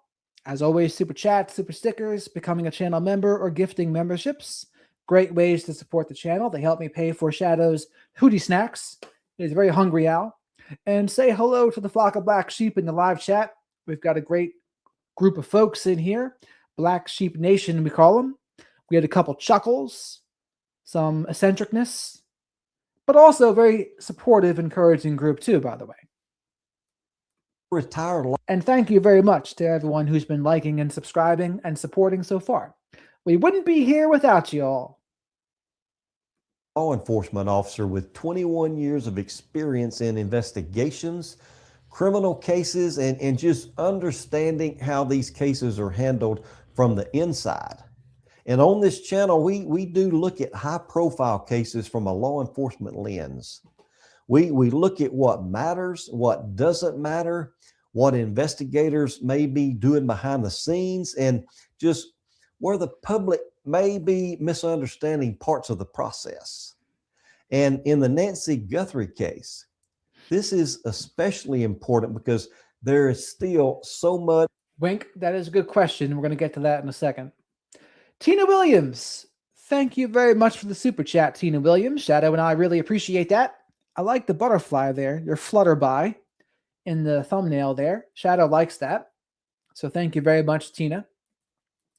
And while we have it paused here, Wink says, do you think Nancy could have been rescued in here today telling us everything that happened if Nanos didn't screw everything up from the beginning? And I would say, here's the thing. I'm going to go over a little bit in my own video that probably won't be live, but they really clowned it. And that video we watched yesterday from 857 Tucson, it really proved why they clowned it. Ward recommended it, I believe, but they bungled it. They bungled it. They didn't send there's several things. Now, even if all of the circumstances were correct, would they have gotten them? Maybe. It's still not a sure thing, but I think they would have had a better chance. Now, does a better chance mean they got them? I don't know, but that's what I would think. So thank you again, Tina. That we do not know, but there's also things that have been publicly reported that deserve a closer look. So if you appreciate real crime analysis with law enforcement experience behind it, make sure that you're subscribed to my channel and join us here. Now, let's get started into this, because today, this is not going to be about attacking Sheriff Nanos as a person. It's about command responsibility. No ad hominems here is basically what he's saying. We're not going to attack the person. We're going to attack the argument. Shadow does not like logical fallacies such as ad hominems, straw men, or what's another one? Appeals to authority. And there's one more, of which I can't remember. Mott and Bailey. Because leadership sets the tone for everything underneath it. You know, the sheriff, he may not be the one collecting evidence and taking photographs or conducting interviews, but he is responsible for the system that does. He's responsible for who is assigned to key roles. He's responsible for how quickly resources are deployed. And he's responsible for how outside agencies are integrated. And he's responsible for the overall urgency and the discipline of the investigation. And when major cases start to show cracks publicly, that just usually means that something didn't go right earlier, you know, before the public ever saw it. That's why we're analyzing here today. The Nancy Guthrie case, it didn't create every issue surrounding Sheriff Nanos, but it may have exposed them in a way that could no longer be ignored. And once that spotlight hit, the question, it became unavoidable. Was this investigation handled correctly from the very beginning? Or were there early decisions that put this case behind from the very start? Now, let's talk about something that most people don't fully understand right now. And that's, you know, what it actually takes to remove an elected sheriff. Because this isn't a simple process. You know, a police chief can be replaced relatively quickly if confidence is lost. But a sheriff answers directly to the voters. And when I say voters, I mean the voters of his precinct, of not his precinct, but his county. The people that elected him, not us, not the state, not the country, or not anywhere in the world. The people that voted for him. The thing would be, Danielle, because there's could be a Revenge of the Black Sheep Nation, but an owl with the words Black Sheep, or just Shadow the Night Owl, and have that be a separate shirt in and of itself, right? There's so many options here. In his county.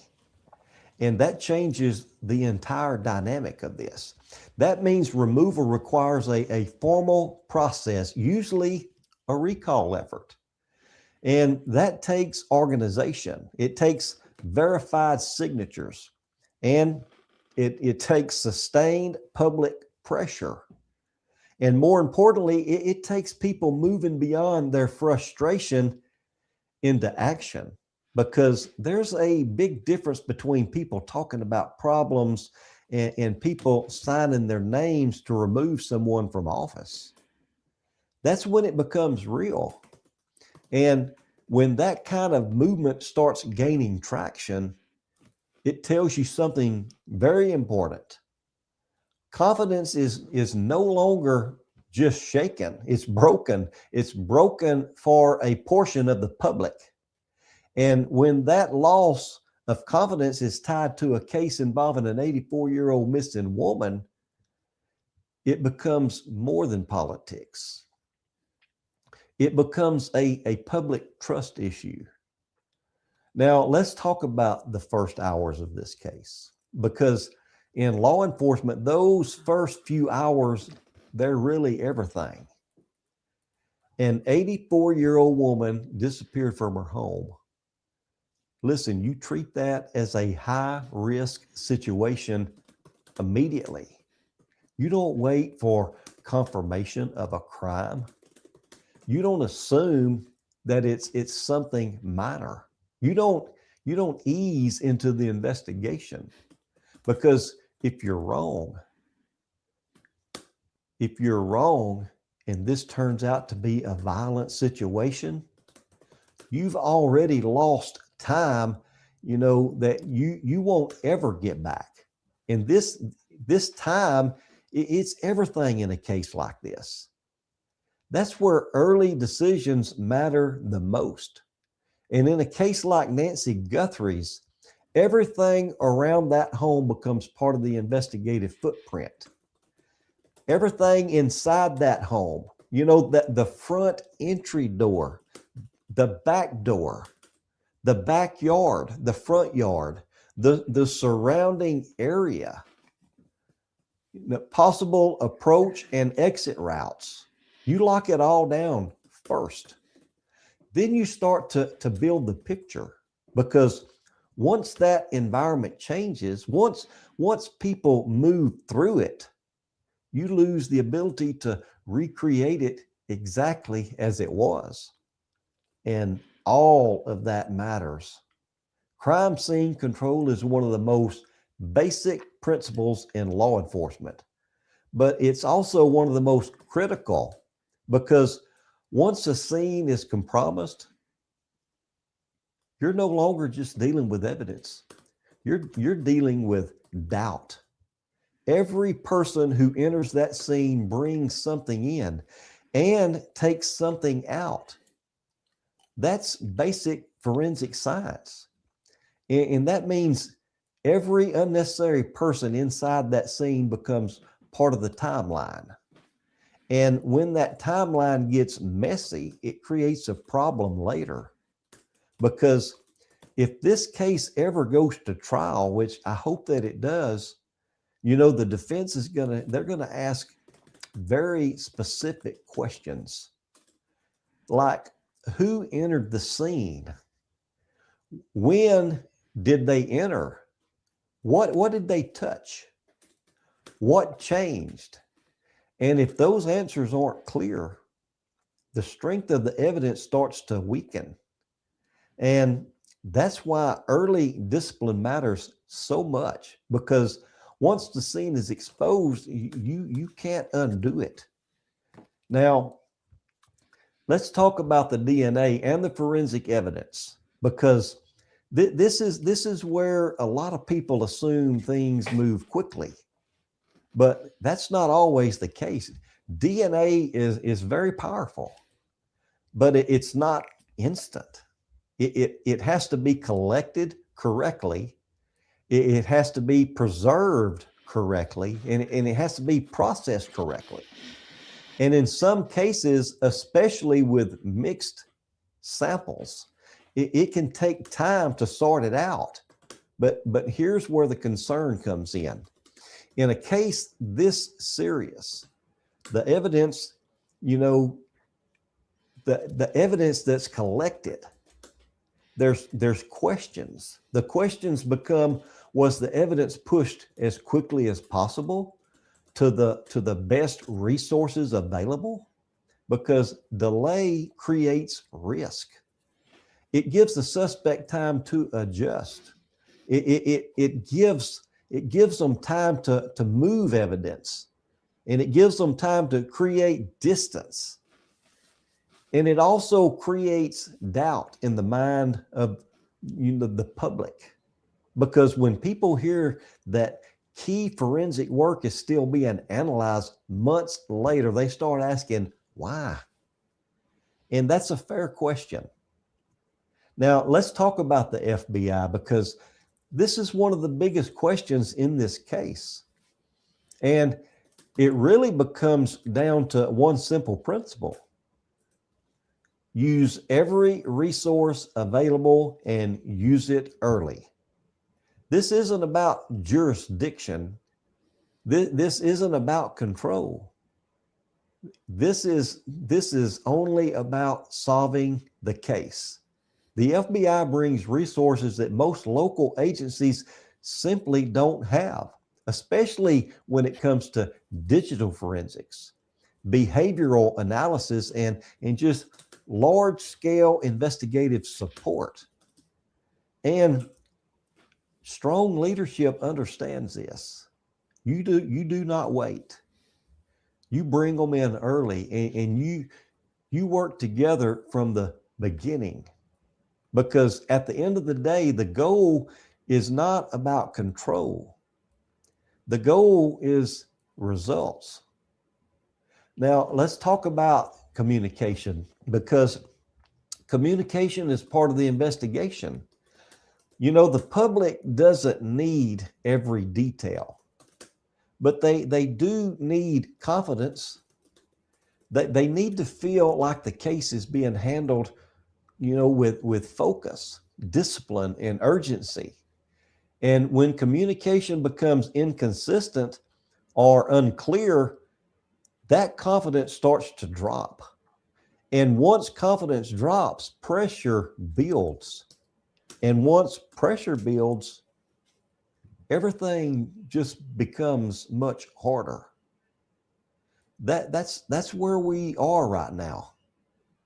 Now, to be fair, this pressure is not just about this case, because this case may have been the moment where the thing is, when I'm what Shadow said, Jared, you're not pausing the video at all. And I said, well, you know, Shadow, there's just nothing to really say.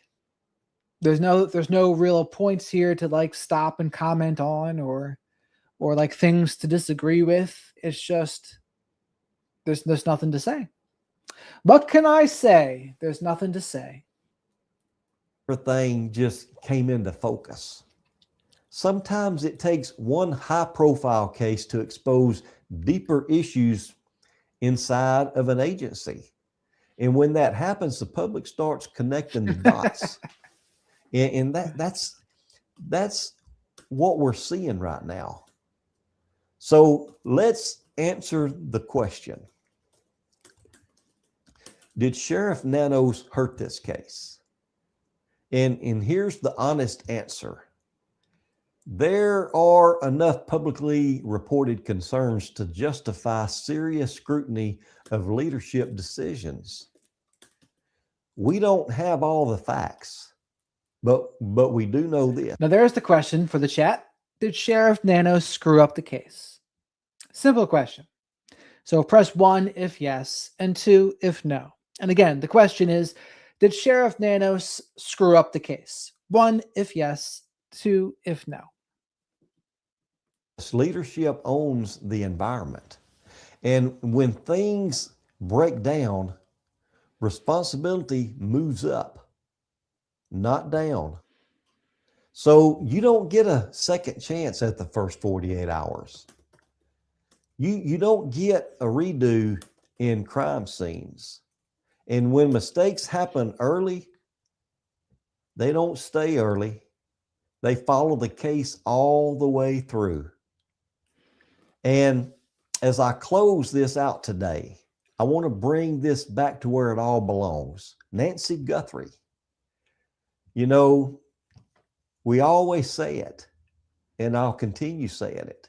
An 84-year-old woman who deserves to be found, who deserves answers, and whose name should not be buried under politics. And listen, to the person responsible for this, time is not helping you. It's working against you. And although there may be issues within this case, there may be negative things that have come out about this case and about how it was run and how everything was handled. Trust me, it don't mean that this case is over. It does not mean that you got away with anything. And listen, I want to speak to the Guthrie family. You're not forgotten, not on my channel. You're not going to be forgotten here. And listen to everyone else out there watching. keep her name out there. Keep paying attention to this case, because cases like this, they don't get solved when people move on. They get solved when people refuse to let them go. Nancy Guthrie deserves answers. She did not deserve this. She deserves answers. Her family deserves answers. And we're going to keep her name front and center until those answers come. So thank you all for being with me today. You know, if you found this to be valuable to you, any value whatsoever, if it helped you to understand the process, you know, subscribe to my channel, like this video, and you know, let me know in the comments. Let me know your thoughts. And until Nancy Guthrie is found, like always, I'll see you all in the next video.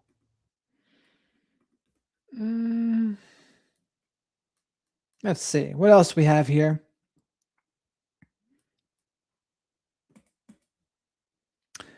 FBI got... Maybe this will be the last video here. Last one. Right now, there's a shift that's happening in how people are talking about the Nancy Guthrie case.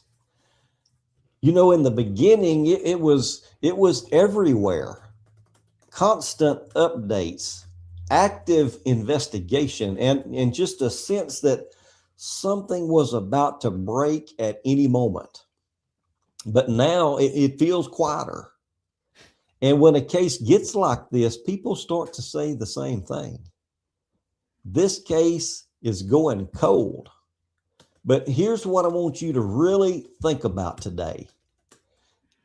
Is it really going cold?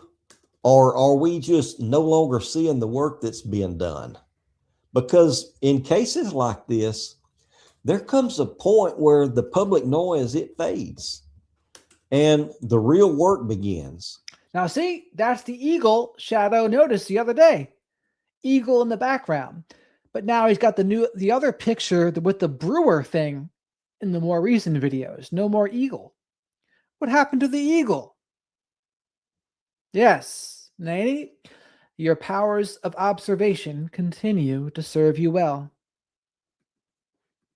And what we're seeing right now may be exactly that moment, because in the early stages of this investigation, especially that first week, we were seeing a lot of movement in this case, a lot of investigations going on, people being stopped, traffic stops. We seen a lot of things moving in this case. We had the ransom demands, just a lot of stuff. But once you collect all the evidence that you need, or that you can find at the time, you know, there comes a point where the movement stops publicly and everything shifts on the inside. That's where the real work begins. And I think that's where we're at right now. Hello, everyone, and welcome back to my channel. Thank you all for being here today. I truly do appreciate it. Now, if you're new here, this is where we break these cases down from a real law enforcement perspective. No hype, no speculation for the sake of views, just a grounded look at what's happening and what it actually means. And today, we're going to take a deeper look at where this case stands right now, because it may not be where it feels like it is. So in the beginning of this case, there was a lot of momentum, a lot of movement, a visible effort to make it feel like answers were coming quickly and naturally. You know, that created an expectation, you know, that this would be moving fast, that a suspect would be identified early on, and that Nancy would be found. But that didn't happen. Now we're months into this case, and the feeling has changed. And when that happens, people, they start asking what went wrong. And we're going to come back to that question, because the answer, it may not be what people think. Right now, the work is still happening. It just looks different. Evidence collected in those first days, it's all being tested right now. It's being retested, reviewed again with more focus. Not just the physical evidence, but the digital evidence too. Every movement, every possible interaction, every detail that can be measured, it's being worked, even right now. And one of the clearest signs of that is what we're seeing in the evidence transfer right now.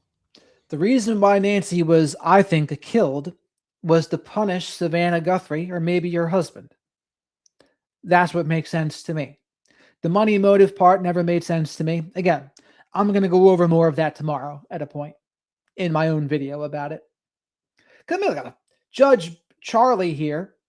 He gets all sorts of views doing what he's doing. So I'm like, oh, I can be doing this. I could be giving my views in 10 to 15 minutes like that as well, on top of doing these live streams. Evidence that was originally sent to the Florida-based lab it now appears to be moving to the FBI lab. And that really matters, because that tells you that this case is definitely not slowing down. It's just going deeper. When evidence moves to that level, that's not something that's routine. It's something that, it really means that investigators, they believe that there's something, in that evidence worth taking a closer look at. And that's a critical distinction here, because cases, they don't move on assumptions. They move forward on confirmation. Now, I want to talk to you about something that a lot of you have brought up. And I respect it, because it's honest. A lot of people, they're starting to say it feels like everyone is just repeating the same things over and over in this case. And I understand why it feels that way, because we're not getting new information every day like we were in the beginning. We're not getting any major updates. We're not getting breakthroughs, that's being announced publicly. So what happens? Well, we go back and we revisit. By the way, folks, please remember to like the video, because likes are free. Subscribe to the channel if you're not already. Say hello to the flock of black sheep in the live chat, especially if you're lurking. And they're a great group of folks. Black Sheep Nation, we also call them. And overall, thank you very much for all the support Shadow and I have gotten so far. Re-examine. And from the outside, that can feel like repetition. But here's the difference. It's not repetition. It's really refinement, because when information is limited, you don't move on from a case like this. You have to dig deeper into what you already have. You look at it from different angles, different perspectives, different levels of understanding. And when people come together and they bring new perspectives to the same information, that's how something gets seen. That, maybe that wasn't seen before. That's how cases move forward. Not always with new evidence, but maybe with a new understanding. And in a case like this, where information being released publicly is very limited right now, which it's completely normal. This kind of discussion matters, because it keeps the case alive. And most importantly, to me, and I believe to you, it keeps Nancy's name where it belongs, front and center. Even when the headlines move on, even when other stories take over, because other stories are going to take over. There are a lot of headlines today, and but we're going to stay here on Nancy Guthrie, because to me she matters. We could cover some more stories, and we're going to, but for now I choose to stay on Nancy Guthrie. And that brings us right back to what we said earlier. What feels like repetition, it may actually be just progress. Now, let's talk about the scene again, because this ties directly into everything that we've been discussing. That scene is not just a one-time opportunity. It can be revisited. It can be re-examined, and we've seen that a few times in this case. And when new understandings develop, it becomes valuable all over again. That's how overlooked details get found. That's how small things become important. Now, let's address it directly, because the early hours, were they perfect? No investigation is perfect.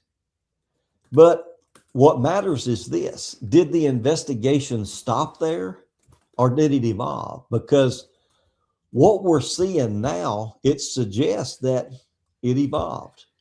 Now, before we go any further, I want to take a second and address something that a lot of you have picked up on. And I've got to say, I appreciate it. A lot of you have noticed that the background here in my studio have been changing a little bit. My judge's plaque, it's been moved. The framed law enforcement uniform, it's been repositioned. And yes, the bald eagle, it's made its way onto my desk. And I've seen all of the comments. I've tried to address it a few times, but there's a lot of you that have picked up on this. I've seen all of your questions, so I just want to clear all of it up. Nothing about this channel is changing. Same perspective, the same approach, and the same commitment to breaking these cases down the right way. What you're seeing, it's just progress, maybe a redesign, working to improve visibility and overall presentation here in my studio. And I want to thank you all, because the fact that you noticed, it tells me that you're paying attention, and that matters. Now, let's get back into this, because what's happening in this case right now, it's where things start to get very focused. This is the phase where things tighten, where details get sharper, where possibilities start getting eliminated, and where investigators, they begin focusing in. What comes next isn't noise. It's going to be the results. Quiet work leads to something definitive. And when it happens fast. And we're going to. How about this, Julie, or Heather, I should say? Thank you for being here, Jared, and all. Shadow and I appreciate you being a member for 2 months now, Heather. Wednesday night or Thursday night will be the next members only live stream. I'm thinking maybe Thursday night. Thursday night, 8 p.m., I think, would be a good time to do it. So thank you very much, Heather. Anyone else who wants to become a member, they get access to the members only live streams. And so make sure you also remember to like the video and subscribe to the channel too while you're here. Be right here, and we're going to see it when it happens. We're gonna still be talking about it when it happens. So let me ask you this: do you still believe that this case is going cold, or are we watching the part of the investigation where everything starts coming together, just out of sight? Now listen, as we head into this week, let's not lose sight of what this is all about. We'll keep talking about it. An 84-year-old woman taken from her home in the dark of the night, a mother, a grandmother, Nancy Guthrie. You know, she deserves to be found and brought back home. And listen to the person responsible. You are not ahead of this. You are being worked toward every piece of evidence, every test, every reexamination. You know, it's moving in your direction. And it's only a matter of time, you know, before it gets there. And to the rest of us, if you want The guy's theme would be slow and steady wins the race. I feel like there's an Aesop fable here somewhere. real analysis like this, make sure that you're subscribed to my channel because, listen, we're going to Oh, we got another gift, Shadow. Dana gifted one the Wizard of Radical Self-Respect membership. How about that? What do you think about that, Shadow? That's awesome of her. That is a great gift. So thank you very much for doing that, Dana. Greatly appreciated. You are the best. Lots of hootie snacks for Shadow in that. Let's see who gets that one. So thank you, Dana. we're going to keep pushing forward on this case, and we're not going to let Nancy Guthrie's name fade. And until Nancy is found, I'll see you all in that next video. Right now,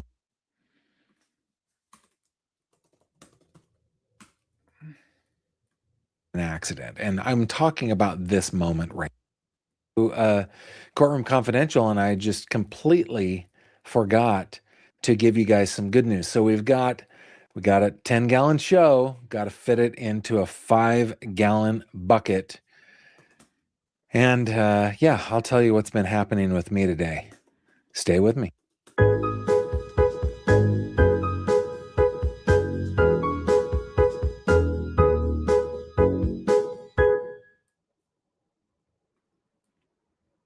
This video contains mature themes and discussions intended only for adult audiences. Viewer discretion is advised. Hello there, my friend. Welcome back to another true crime conversation with yours truly. My name is Gavin Fish. Call me Gavin. Everybody does. Don't call me Gav. Nobody does that. I go by Gavin. I don't feel like I'm a terribly formal person, but I don't like being called Gav.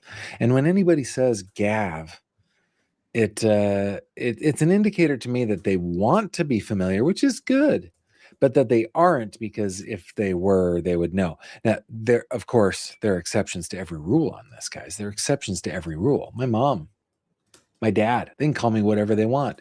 I've got old friends that have known me since I was just like a wee young lad. They call me Gavin. It's actually pretty cute. But why did I get off on this tangent? I don't know. Oh, I do know. It's because somebody on Facebook, on my personal Facebook, called me Gav today, and it turned me sideways.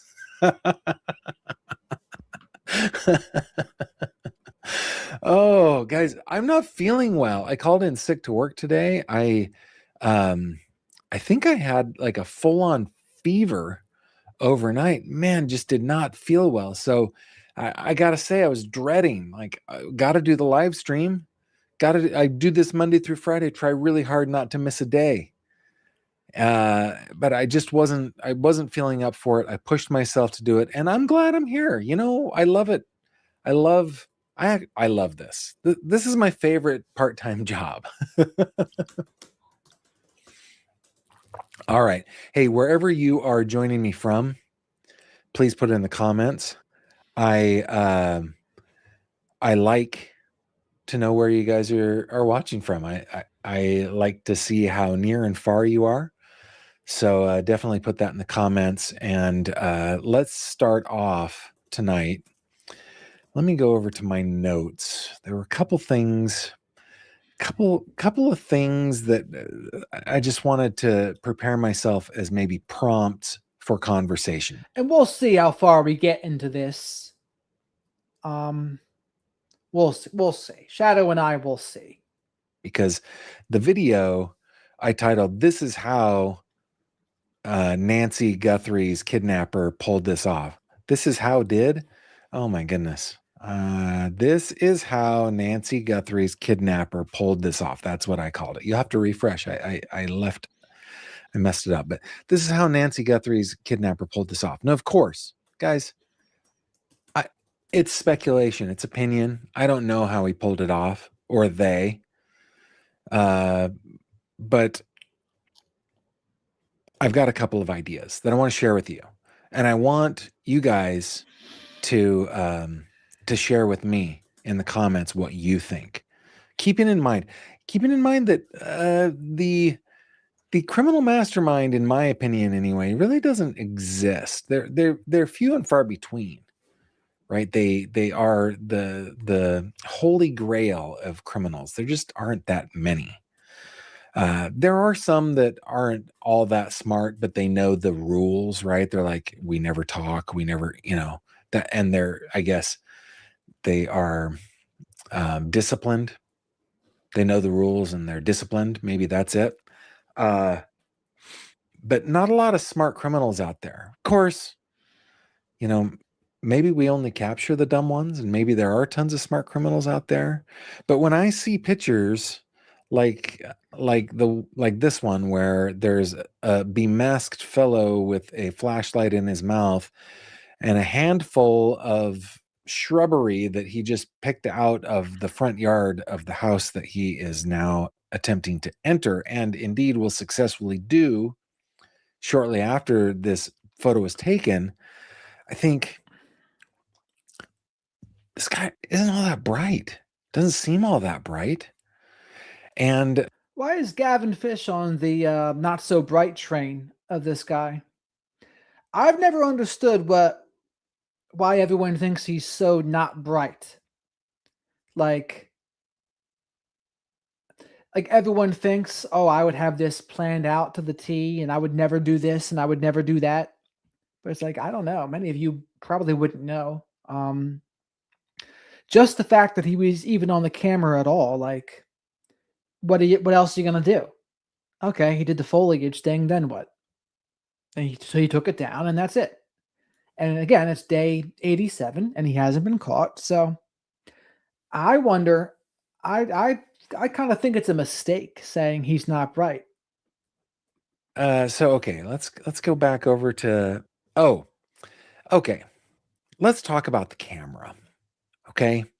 Let's talk about the camera. In fact, I think on my thumbnail I said the camera wasn't an accident. And I'm talking about this moment right here, where he's got some greenery, some shrubbery, and he's trying to, I think, just obscure the camera. He might be trying to use it as like to put it behind the camera and pull the camera off of the wall, perhaps. I don't know what it is that he's doing here, other than, I mean, he just doesn't seem all that smart. But there have been story after story after story about investigators talking about internet disruptions.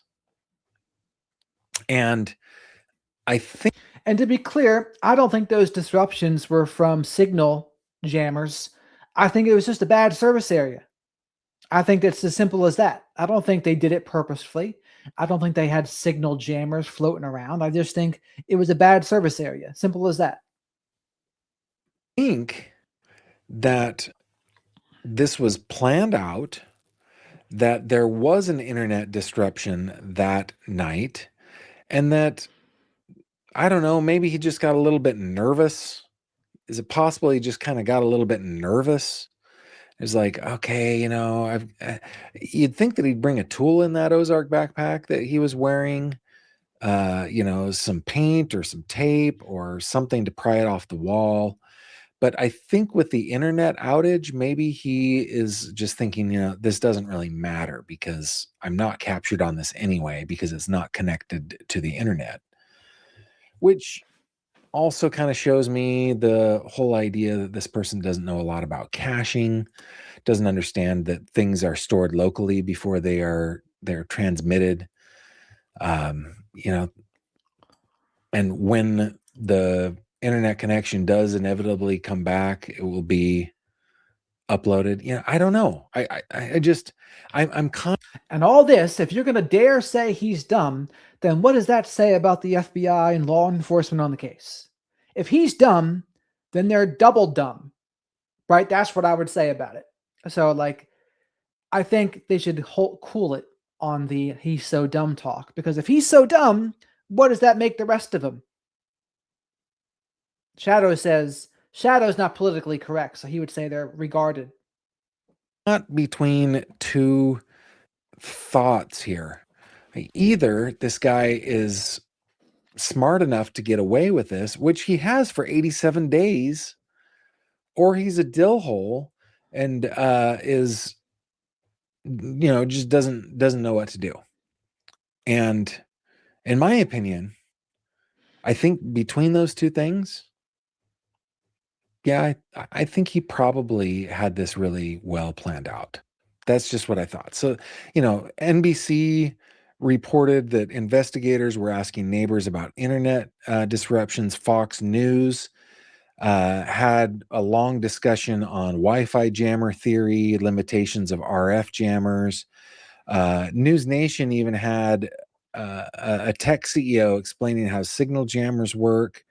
There was the report of the utility box that was damaged or broken into. There's tons of, I guess, clues or that would indicate to us that even though this guy is like on video trying to use leaves and branches and such to cover up or pry off or do something to that Nest camera, the fact remains that we're 87 days later, and I don't think we're closer.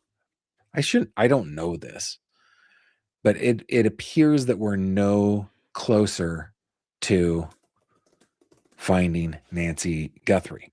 That's good time to check in to see what you guys are saying. And then I will move on to my next idea. We got Austin, Texas in the house. Thank you very much for being here, Miss Chivos Dragon. It's good to see you. Western Maryland. Mooney's in Western Maryland with her grandson. Awesome, Mooney. Congratulations. Just outside Butcher Holler. I was born a coal miner's daughter. Great. I've never been to Butcher Holler. Very cool. Let's see. Keep on going. Scrolly. Stanhope, New Jersey is here. Montana is in the house. Thank you for being here. Montana? Mutiny? Montana, are you here? Here. Scotch's mom shouting out Javi. Autumn is blaming Javi. Javi, yeah, with the buttons. Javi should have had that. Javi, let's be honest. You should have. That's something that we talked about in the pre-show, right? You should have had that. You should have had that done. But you know what? You're still new on the job, Javi, and it's not like I'm a professional. It's fine. It's fine. Rhonda says, big hugs and love to everyone from the hometown of Red Skelton. Very nice. Melissa Navon says, Guthrie's got very unlucky. The sheriff department bumbled this from day one. Hey, that is actually like an astute observation. Of course, this is something I should have brought up, right? It's like, hello. Yeah. This sheriff's department. Guthrie's got very unlucky. The sheriff's department bumbled this from day one. But remember this, folks, the Guthrie family, they could have requested that the FBI take over the case. They could have put that in writing, and then local law enforcement would have had to do it. Those were the two conditions, right? Either Nanos himself has to turn it over to the FBI, or a request from the family to turn it over to the FBI. But they didn't. So if they were really that unhappy, why didn't they? Why didn't they? I mean, from what we can tell, I don't think the Guthrie family has criticized law enforcement at all. So for all we know, they are not necessarily unhappy or critical of their performance. Of course, they're very unhappy about what happened, of course, but as far as we know, they've kept whatever criticisms they have to themselves.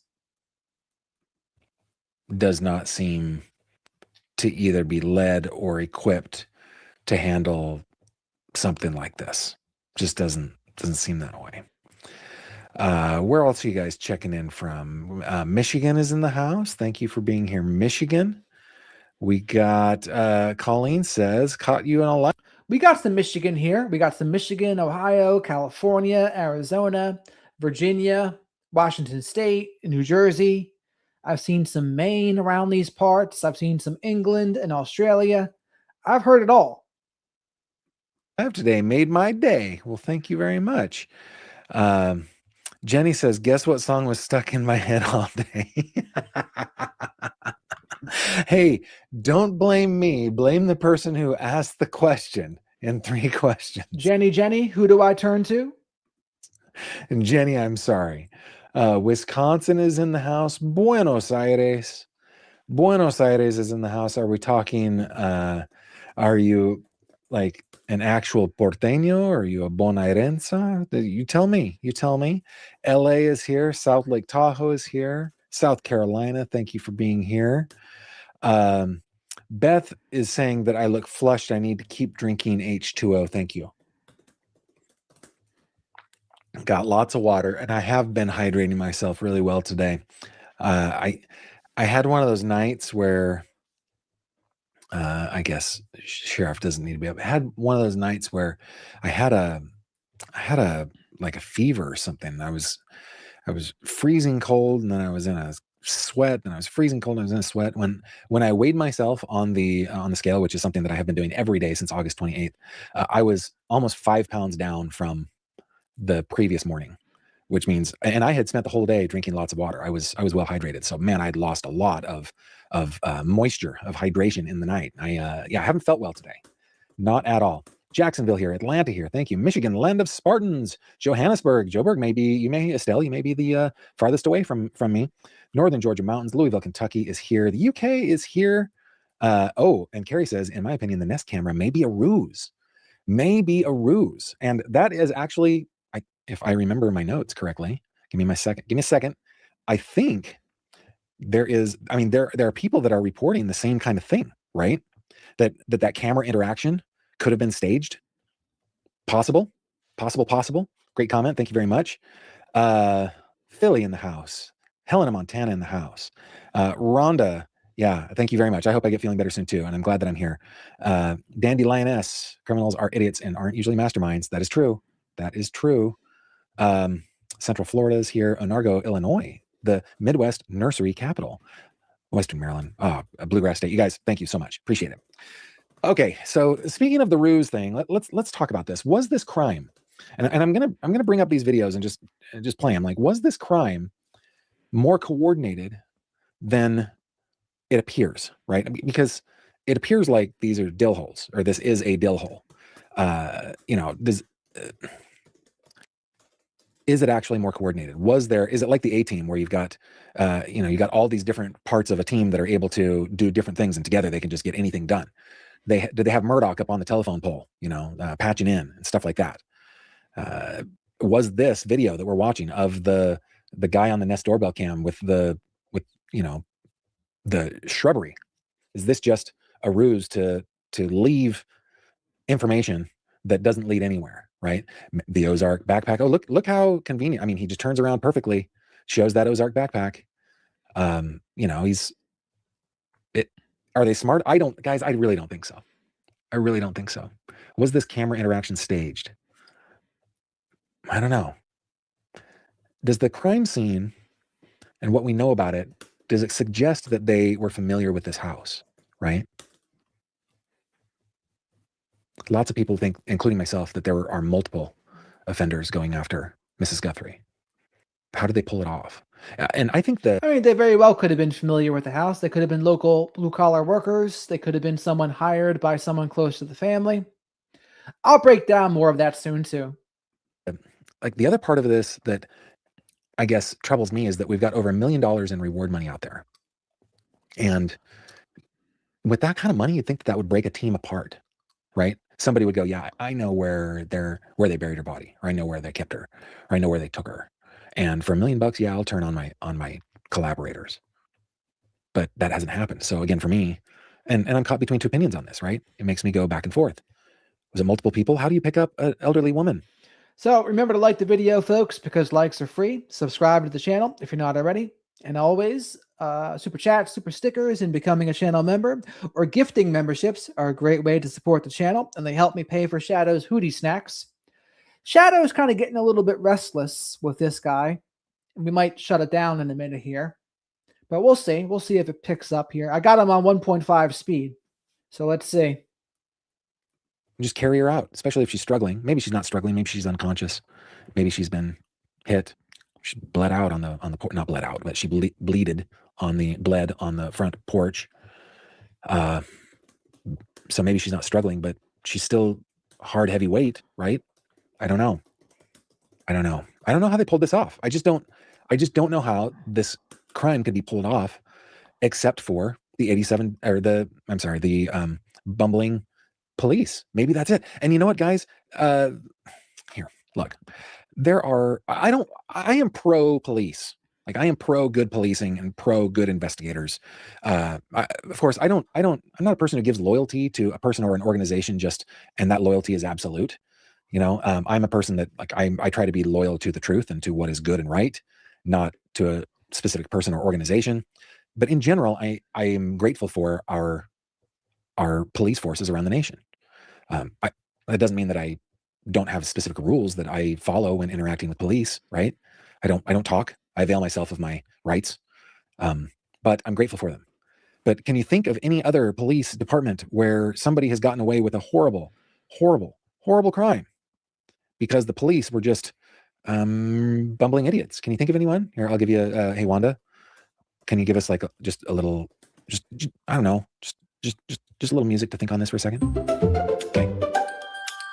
Okay, that's it, Wanda. That's all they get. That's all they get. The most obvious one to me is Ellen Greenberg, right? Ellen Greenberg for sure. These are police officers that went in and went like, oh yeah, she did this to herself. Let's not investigate this properly. And then her body gets back to the medical examiner's office and she's been stabbed in the back of her head and neck 10 times, right? That sort of thing happens. And I don't have a graphic to pull up, but Amanda Winkowski is another one of those. Yeah, it's just another one of those where, in that case, it was it was the opposite. The police seem to be doing a pretty darn good job at the medical examiner's office. Like, dumb. So it happens. It might just be that the way that the perpetrators, the attackers, the assaulters of Nancy Guthrie have gotten away with this just because the Pima County Sheriff's Department was not equipped to handle the case. And maybe it's that easy. Love to hear your comments on it. Let me go down through the comments. I think there are a lot. And again, they didn't have experience. They didn't have experienced homicide detectives. Now, when they said that, I don't know how much experience they have in missing persons cases, but regardless, a lot of their experienced people were not there. So when there's not experience, I mean, mistakes will be made. Mistakes will be made when there's no experience. Lot that where you put GF in the comments, that helps me to see what it is that you want to say. For example, Coffee Time for D says justice for Javi, not paid and overworked. What do you mean not paid? Javi, are you? No, of course you guys can't hear Javi's response, but I'm going to give it to you verbatim because he doesn't have a microphone in his booth. Javi, are you underpaid? Javi says no. Javi is not underpaid. Javi, are you overworked? Javi says no. Javi's not overworked. He gets overworked on days where I have lots of take twos, but no, justice for Javi. That's funny. Antis says, hey, from Salt Lake Valley, Utah. P.S. Hope we get to talk to Uncle Gavin again soon. Yeah, Uncle Gavin appears from time to time. Let's see. Antis says, no, when he walks up there, no weeds, nor is there her blood. So we know this was before she was injured. Well, do we see? I don't know that we would see her blood there, but there's nothing obvious blood. Yeah, I think this is beforehand for sure. See what else is saying. Sherry says, I've thought from day one that as he approached the door, he was knocking, then was like, oh, dang it, a camera. But The problem with that one, that idea, Sherry, and not to poke holes in it, but because you might be right, but this picture came from a different day. Maybe he just didn't see the camera. Maybe it's dark at night. He doesn't have a flashlight. Maybe he doesn't see the camera on that day. It's possible. So he's like, yep, I'm gonna knock on the door. She's gonna open it. I'm gonna go inside and do my dirty deed. Oh, dang it. There's a camera. Possible. I guess that's possible. Yeah, Orange Chicken, John O'Keefe. That's another great example. Yes. Lisa Akins says, did you see where one investigator said the blood spatters on front porch were only spattered from a foot high, possibly coughed since a couple spatters had a red ring, a cough with air and blood? I did see that. And I think we did that. I read that as part of headlines over the last few days sometime. I did see that. And the idea that some have come to is that she was facing down when that happened, and then he like picked her up, rolled her over so that she was facing up and carried her off. And that's why there's no blood trail down the. This is a good comment. Gavin, did you see where one investigator said the blood spatters, not SPL, SPA is the correct spelling, spatters on front porch were only splattered from a foot high, but I guess it should be spattered from a foot high.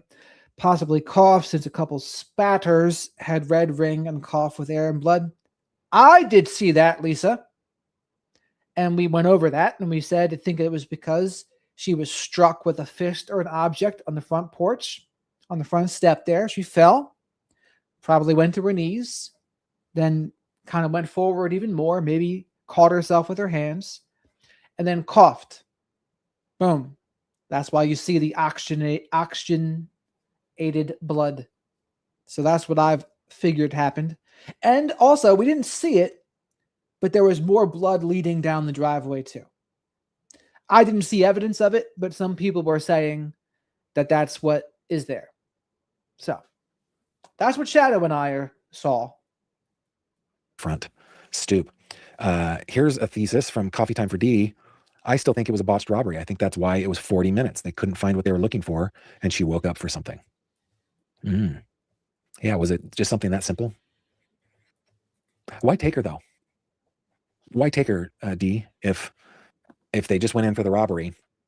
Maybe they had their masks off or something like that, and they're like, oh, now we have a witness. Maybe. Archangel says, if that was a different day, maybe the guy was testing the water on that occasion. Could be. Tina says, I was thinking the blood was planted purposefully to alarm everyone. Who knows? Just Ducky hooking us up, starting us out with a super chat. Thank you, Ducky. You're awesome. Appreciate that. Okay. I found an article that I want to share with you from News Nation. I've got a couple articles that I want to share with you today. This one written by Patrick Djordjevic, written by Patrick. Nancy Guthrie evidence would light a fire online, but have little or no value, ex-agent says. A few weeks ago, they've all been good. Diane says, what is your greatest failure and what did you learn from it? And this is, it absolutely, yes, typically makes between 2 days disappearance. Quote, some people very time. Back to her Tucson from News Nation. I've got a couple articles that I want to share with you today. I clicked on the wrong thing, but I would think if they released the 911 call, that would be humongous. And if they have any other video footage of the perp, that would also be humongous. And that would get a lot of attention back on the case if they have it. And if they release that 911 call, they do have that. They do have it. They just haven't released it. But that would be big. This one written by Patrick Djordjevic, written by Patrick. Nancy Guthrie evidence would light a fire online, but have little or no value, ex-agent says. Investigators on the Nancy Guthrie disappearance case have likely obtained a trove of Javi, take two. Have likely obtained a trove of information, albeit of minimal benefit, retired FBI agent Steve Moore believes. Mystery still surrounds the disappearance, with the FBI or Pima County Sheriff's Office yet to name a suspect or suspects. Guthrie, 84, was last seen January 31, leaving a family dinner and heading back to her Tucson, Arizona home. Quote, if they had significant information, they would have more progress on the case, Moore told News Nation's Brian Enton. Continuing the quote, I think what you would find is if you could go in and get briefed by 4 or 5 different agents who are working on it, you would find so much information that ultimately turned out to be of little or no value, but seemed so promising at the time. It would probably light a fire on social media if the public knew these things, and it would light a fire that would not be helpful, he added. Moore also suggested that it could have been a solo kidnapping. No, he suggested while it could have been a solo kidnapping, it is equally possible that multiple people were involved in Guthrie's disappearance. Quote, some people very, very rightly say that it's hard to imagine a single person doing this. But And again, that's in contradiction to what Jim Clemente was saying earlier. He said no evidence of more than one person. And I would say, okay, I hear you, there's no evidence, but I still think it's probably two or more. at the same time, you can't put your weight down on the ice, Moore said. I don't follow the metaphor, Mr. Moore. Let's continue. In my opinion, the finest investigative organization in the world is having trouble with this case. So I don't want to sit here on the internet and say I would have done this differently, or I would have done, I believe, this and this and this. I think both are possible. I think it's more likely statistically that it was two people. But when you go back and you look at a lot of the famous kidnapping cases in history, occasionally they are and frequently they are sole individuals, close quote.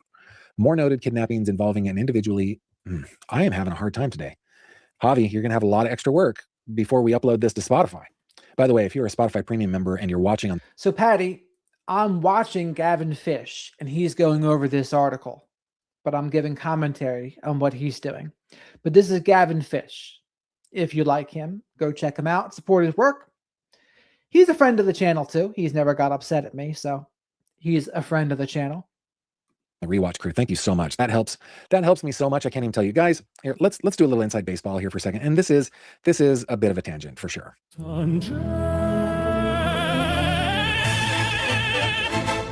Okay, this is inside baseball. I don't know if you guys care about this, but I enjoy this job so much.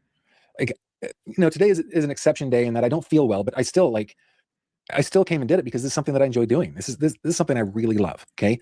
So a content creator on YouTube typically makes between $2 and $4 for every 1,000 views that they get. Okay.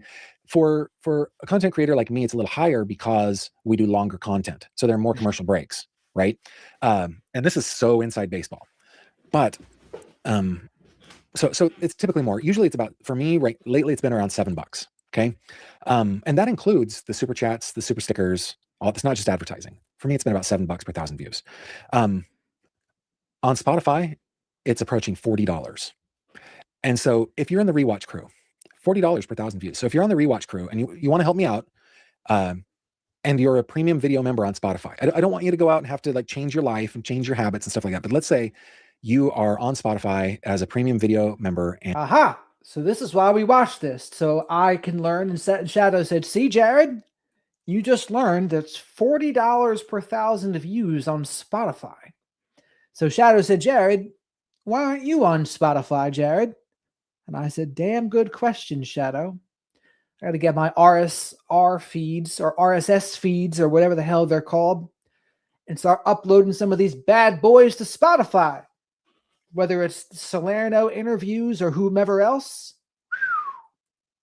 And you're also on my rewatch crew. I would love it if you would watch on Spotify. It'd be so great. That's a tangent, such a tangent. But yeah, I don't know. You guys are invested in me as much as I'm invested in this work, right? And it's because of you who watch and share and like, and occasionally like your Patreon member or YouTube member, you're taking care of me because you're awesome and you bought in, right? So I want to give you those little tidbits of inside baseball. Okay, let's see. More noted kidnappings involving an individual generally involve the capture of an infant or child with the responsibility of holding someone against their will. Footage from the doorbell camera of Guthrie's home captured a masked person who appeared to tamper with the camera at the front of the house on Sunday, February 1st. Tamper is their description, I guess, of, holding up shrubbery in front of it. But yeah, they're tampering it. And it's a good enough description. But yeah, so, I mean, even an FBI agent, a former FBI agent, Gavin, calm down, take some water, drink some water. Javi will edit this out in post. Even a very experienced retired FBI special agent like Mr. Moore doesn't know. Could be one person, could be multiple people. Says likely there's tons and tons and tons and tons of evidence. Most of it means nothing. This reminds me, speaking of Ellen Greenberg, one of the things I did in the Ellen Greenberg case is I published some surveillance video, not surveillance, a security camera video from the apartment complex where Ellen Greenberg was a pretty woman there. Lived with her fiance, Sam Goldberg. And there was a part of it showed what appeared to be an employee of the apartment complex pick up a piece of trash on the floor of the lobby. And I looked at it and I was like, yeah, a guy picked up a piece of trash. And then one of my viewers was like, hey, that guy, you think he's in cahoots with Sam Goldberg? Because Sam Goldberg dropped something, and then he came in and picked it up. Was that a dead drop? Was he picking up information? Were they collaborating? And in my heart of hearts, I was like, that is the stupidest theory I've ever heard in my life. But also, I don't have any. Answer me this, chat. How many of you watch things like this on Spotify, whether it's true crime or interviews of people? Do any of you watch on Spotify? Any frame of reference here, right? So I reach out to a very experienced investigator, and he goes, Gavin, that is the stupidest theory I've ever heard in my life, right? It gets really easy for those of us without training to get focused on something that does not matter. It does not move the case forward. And the way it was explained to me by that investigator is you triage information. What is the most important piece of information? What is the least important piece of information? And order everything from most important to least important, and you chase the most important leads first. Right. So, yeah, I'm sure Mr. Moore is right when he says there's a treasure trove of information here. None of it really matters, or most of it doesn't even really matter. So I guess they will continue. Now, I found this article from yesterday on Newsweek. Is it written by? It doesn't say who wrote it. But the headline reads, Ed Smart warns against Nancy Guthrie family conspiracy theories. Do you guys know who Ed Smart is? Ed Smart is the father of Elizabeth Smart, who, as a young girl, was kidnapped out of their home in the night by a person that they had hired to work on the house. It made international news. In fact, Elizabeth Smart, I just saw recently, is competing in bodybuilding competitions now. She looks amazing. Like the amount of discipline that a person has to do that. My goodness, good honor. I love it. This is a tangent too, but maybe it's not worthy of the bumper music. But I love when a person. By the way, so Elizabeth Smart is the person that was abducted for what, 9 months, if not more, and she was abducted by someone who was helping in the family, and now he's saying that she's a bodybuilder. So that's pretty cool. I mean, Elizabeth Smart's come a far way, and she was abducted by a couple, and they turned her into some sort of sex slave thing. Not very good. So she had a good turnaround, Elizabeth Smart. Will get locked in. Just say, I'm going to do this thing. I'm going to lock in. I'm going to go for it. Right. I just love that. But so Elizabeth Smart, I think you're awesome. Here is the article from Newsweek about Ed Smart. Okay. Ed Smart, the father of Elizabeth Smart, is speaking out against conspiracy theories being spread about Nancy Guthrie's family being involved in the 84-year-old's disappearance as the investigation into her whereabouts nears the 3-month mark. Hey, if anybody had any experience on having to deal with conspiracy theories about family being involved in the disappearance of a loved one, it would be the Smart family, right? Ed Smart would be at the top of the list here. And hey, I was on with Joshua Ritter yesterday, and we talked about this quite a lot because we were talking about Nick Reiner, the Reiner family asking us to temper our speculation with humanity and compassion. That is something that has stuck with me ever since I read that from the statement from the Reiner family. And it's something that perfectly encapsulates what we try to do here, right? We're speculating. So far, what are we? We're 38 minutes and 32 seconds into this, and I have been speculating for sure. But we want those speculations to be tempered, right? Ease it back, rein it in. Use your pinkies, rein it in, and temper your speculation with humanity and compassion. It's okay to have theory. Okay, I guess I can get behind that. Temper your speculation with compassion and humanity. I think I do foster that environment here. I do get on people for going too far a lot of times. So I guess I can get on board with that. I guess. It's okay to speculate, but be human and humane about it and compassionate about it. Okay. Elizabeth was kidnapped as a teenager in 2002 and held captive for 9 months before she was rescued. Afterward, her father has worked to strengthen laws regarding child protection and missing children. He also continues to be a public voice, commenting on other high-profile missing persons cases. Quote, I think that it's really important to, one, not go into conspiracy theories. I don't think there's much value in that. Of course, the Guthries have been looked at, Smart told News Nation in a Friday interview. Continuing the quote, they've supposedly been cleared, so that should no longer really be out there in the public. Smart added that he believes authorities should continue to keep the public up to date on their investigation. Quote, hopefully, they will help to bring more information out so that there's more interest in furthering this. But I think keeping Nancy's face out there, more information about Nancy is really key. I should have this up. Sorry about that.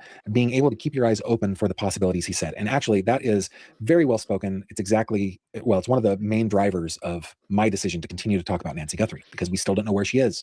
And we've still got to keep her face out there. People need to remember we've got a missing octogenarian, and we've got a family of children and grandchildren and other loved ones, friends, church co-congregants and neighbors and so many people that care about her, and we don't know where she is. So let's keep her face out there, keep her story going, keep going after it without harassing anyone. I should put that in there. No harassment. Let's see if there's anything. Let's see. Pima County Sheriff Chris Nanos announced in February that the Guthrie family, including all siblings and spouses, have, quote, been cleared as possible suspects in this case. The family has been nothing but cooperative and gracious and are victims in the case. To suggest otherwise is not only wrong, it's cruel. The Guthrie family are victims, plain and simple, Nanos said in a statement. And then there's more background that it shares. Here's our buddy Jen. Retired FBI agent Jen Coffendaffer said, conspiracy theorists are very detrimental to an investigation.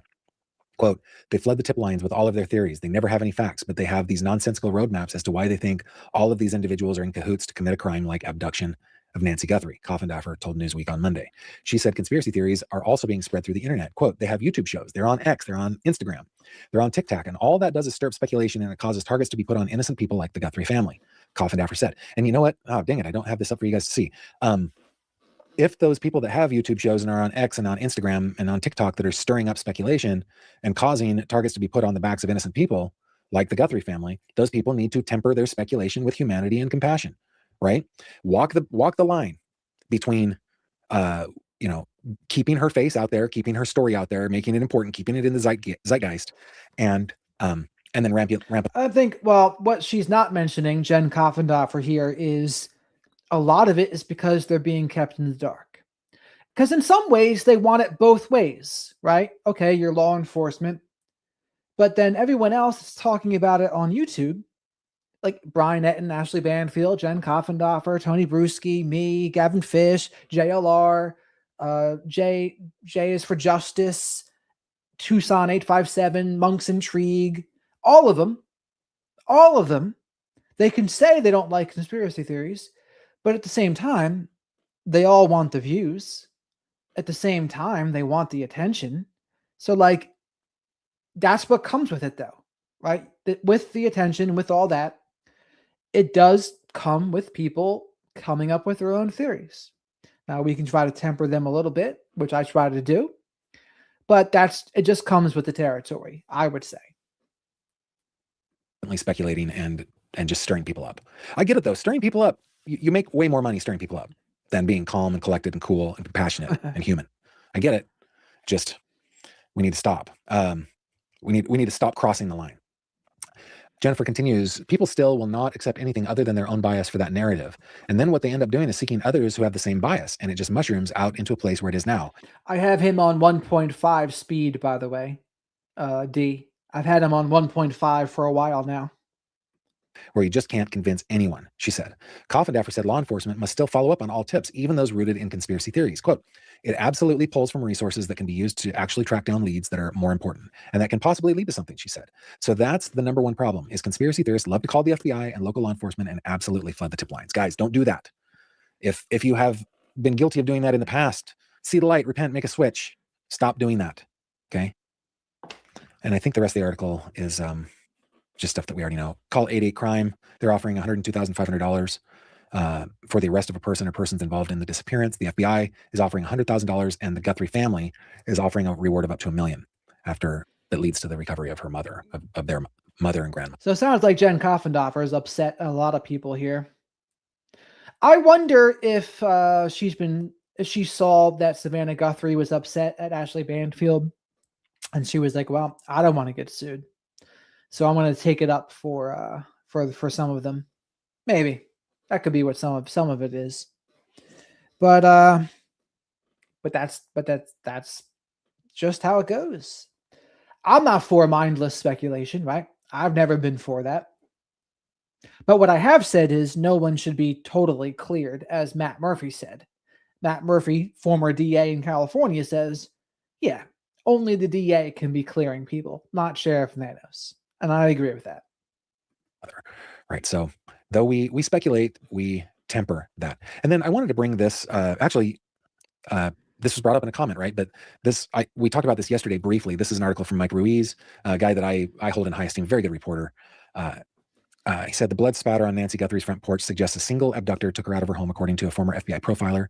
Quote, if there was no blood spatter pattern inside the house, then outside by the front door or while she was going through the door is where she put up a fight or refused to go any further. Retired FBI Supervisory Special Agent Jim Clementi told Fox News Digital Monday. This is where she was assaulted, most likely struck in the nose or mouth. She fell to her knees or on the ground, aspirated, then coughed up blood, which also dripped around the same spot. Sources with knowledge of the case previously told Fox News Digital there were no signs of struggle inside. A masked intruder appeared on doorbell camera video taken at Guthrie's front porch, and her back door was found propped open. Authorities have said they have not ruled out the possibility that multiple people could have been involved in the suspected kidnapping. Clementi says he believes her abductor then carried her away with her face up, which limited additional blood spatter. Video taken after local authorities released the crime scene shows a concentration of blood drops near the mat at her front door. The trail grows thin and ends where her front walkway meets the edge of the driveway. Oh.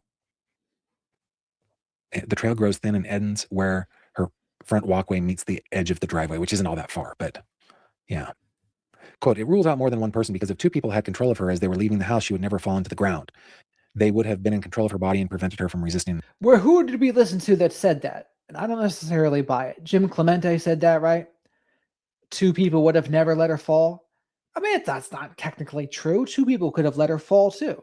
Like if she fell quickly, sure. It can easily happen. So I don't understand why that's such a sure thing. Oh, if two people were there, she never would have fell. It's like, how do you know? How do you know? Fighting and falling after she was struck in the face. Of course, that's his opinion, right? We've got a couple of different FBI people saying could be one person, could be multiple people. Let's see, Clementi continues. The larger droplets are low velocity blood spatter that fell directly out of her mouth, he said. Her face was facing downward when she coughed up the medium velocity small droplets, and it was within inches of the ground facing straight down. There's no indication of cast off blood spatter, he said, which appears when blood is flung off a moving object. Quote, the lack of directionality of the blood spatter says that those drops fell straight down and she wasn't moving fast, he said. So there is a contradiction in the evidence. I believe this was caused by the fact that she was carried from that first location to the car with her face up, so only a minimum amount of blood was deposited on the walkway. Said it doesn't look like she was dragged and believes she had been struck in the face with a fist or possibly the butt of the suspect's handgun, or it could have been anything, honestly.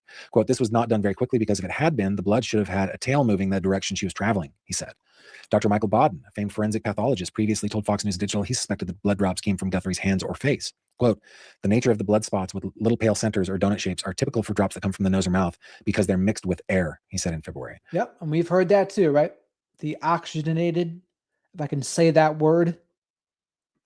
These are not innocent droplets. From the shape, number of droplets, and the place of the droplets outside the house on the porch, they are entirely consistent and indicative of occurring during an abduction. Of course, I hold Dr. Bodden in high esteem as well. So yeah, I mean, a lot of what those three experts said, Bodden, Clementi, and Moore, are compatible, and some of them disagree, right? So very difficult to know what the truth is.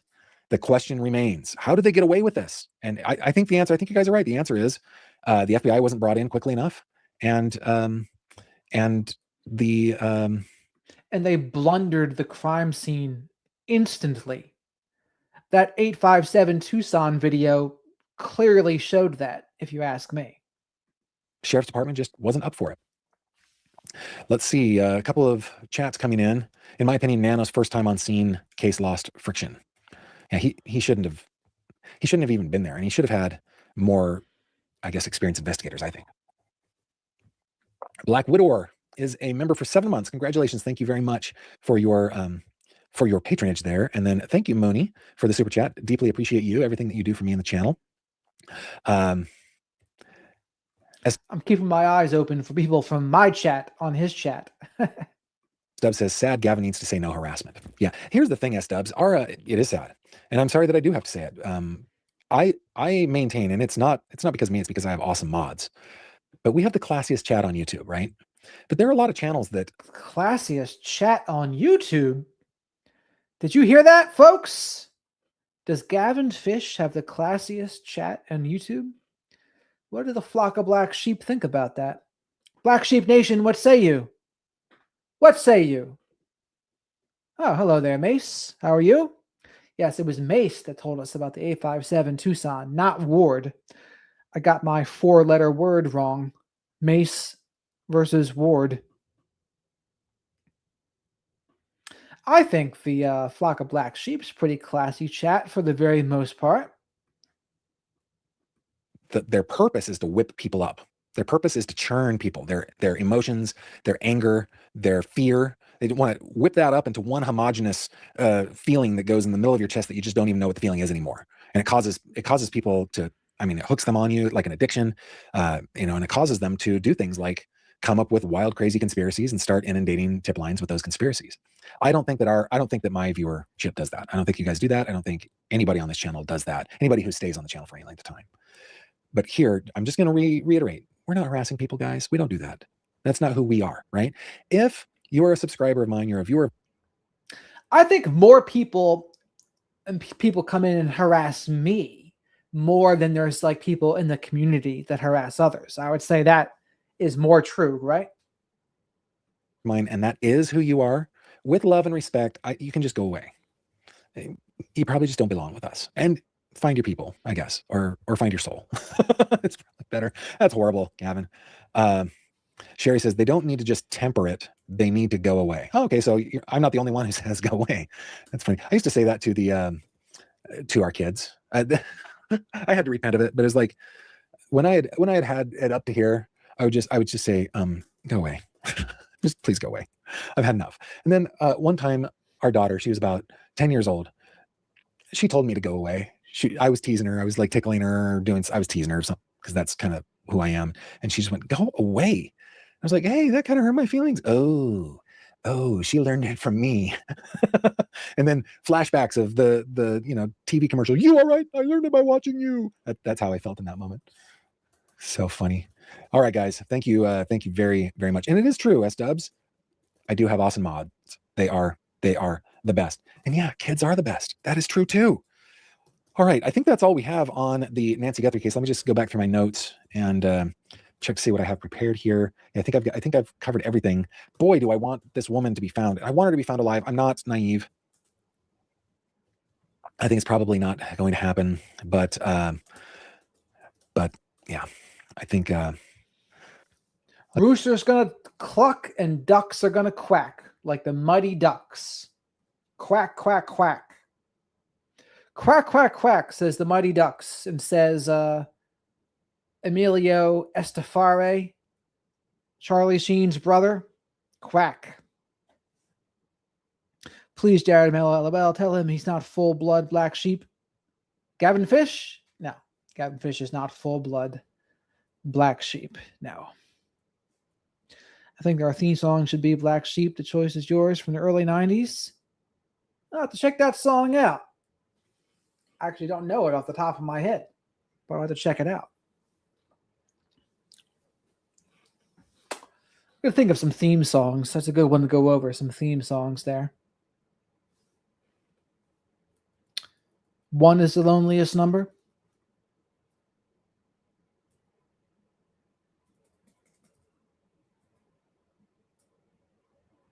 Good, Snoop. We got to get me some chuckles in here. Got to get your daily dosage of chuckles. I did not know that, Rooster. There's an MC called Black Sheep. I did not know that.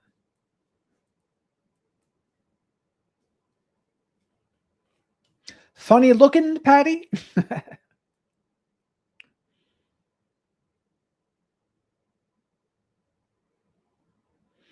King Charles. I know much more about Harry and Meghan because of H.G. Tudor. I don't know much else. I've heard of that, Heather. I've heard of that. Well, we tried it, like I said, Patty. We try to get a couple chuckles in here. Shadow likes a good chuckle.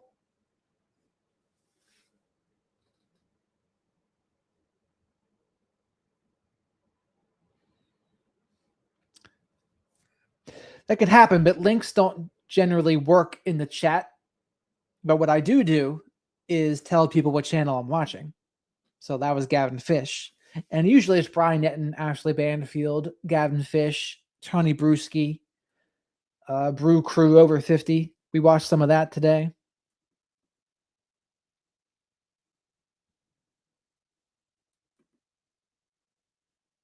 I know Laura's put some links in here before from some of my videos. I don't know if they actually work.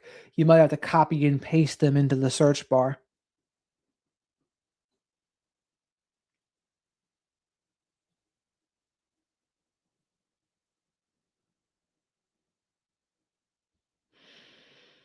Charles gave a good speech. We'll have to check that out, Heather. We'll have to check that out. But all right, folks. My social battery's running low. I'm getting tired. So Dee and Jensky and Rooster and Miss Kim and Laura, thank you very much for modding. Thank you for the guard, Rooster, as well. We got the 153. We got the 150. That's what's up.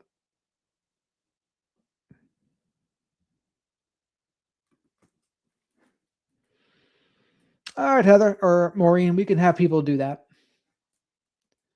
Between Laura and Miss Kim and Songbits and Livin, whenever Livin would decide to be here. Yes, thank you. You got it, Teresa. Nanny, thanks for all your support. Rooster is going to work like a night owl. You have a great night too, Julie Bug. Thanks for all your help again, Laura. We got D and DD, Triple J, Jules, Julie, and Julie Bug. Although Julie Reagan is also named Julie Bug too in her family. Hello there, Diane. Welcome. Mace, let us know that video you were referring to, Mace, with the interview. Remember, we did go over the 2016 interview about the RICO case too. That was pretty interesting. Who does, Miss Kim?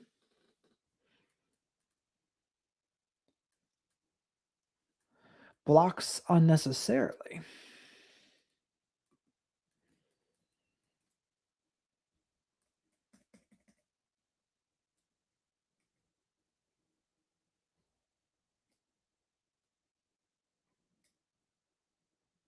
You have a good night there, Stacks. Have a great night, Maureen. Okay, Miss Kim. I'm not for blocking too liberally. But if someone's no good, they're no good. Does she? I don't think she does. Maybe. We'll see. I'll spit. Let me worry about living. I'll worry about her. But all right, Jensky and everyone. Patty, we're glad to give you a good chuckle around here. Lego, you have a great night as well.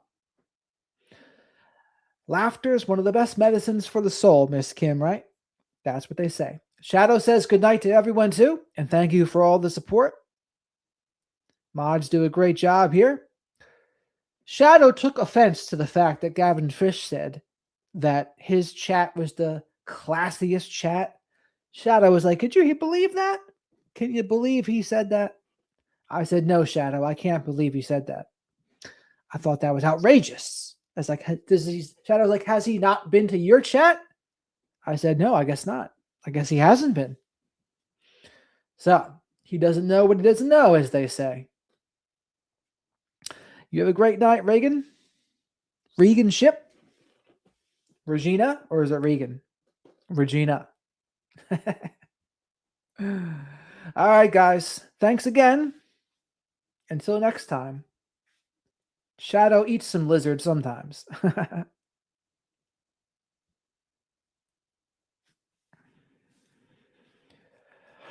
I will. Yeah, if push comes to shove, I do certainly block. If push comes to shove. All right. So, all right, everyone. Have a good night, Snoop and everybody. Till next time.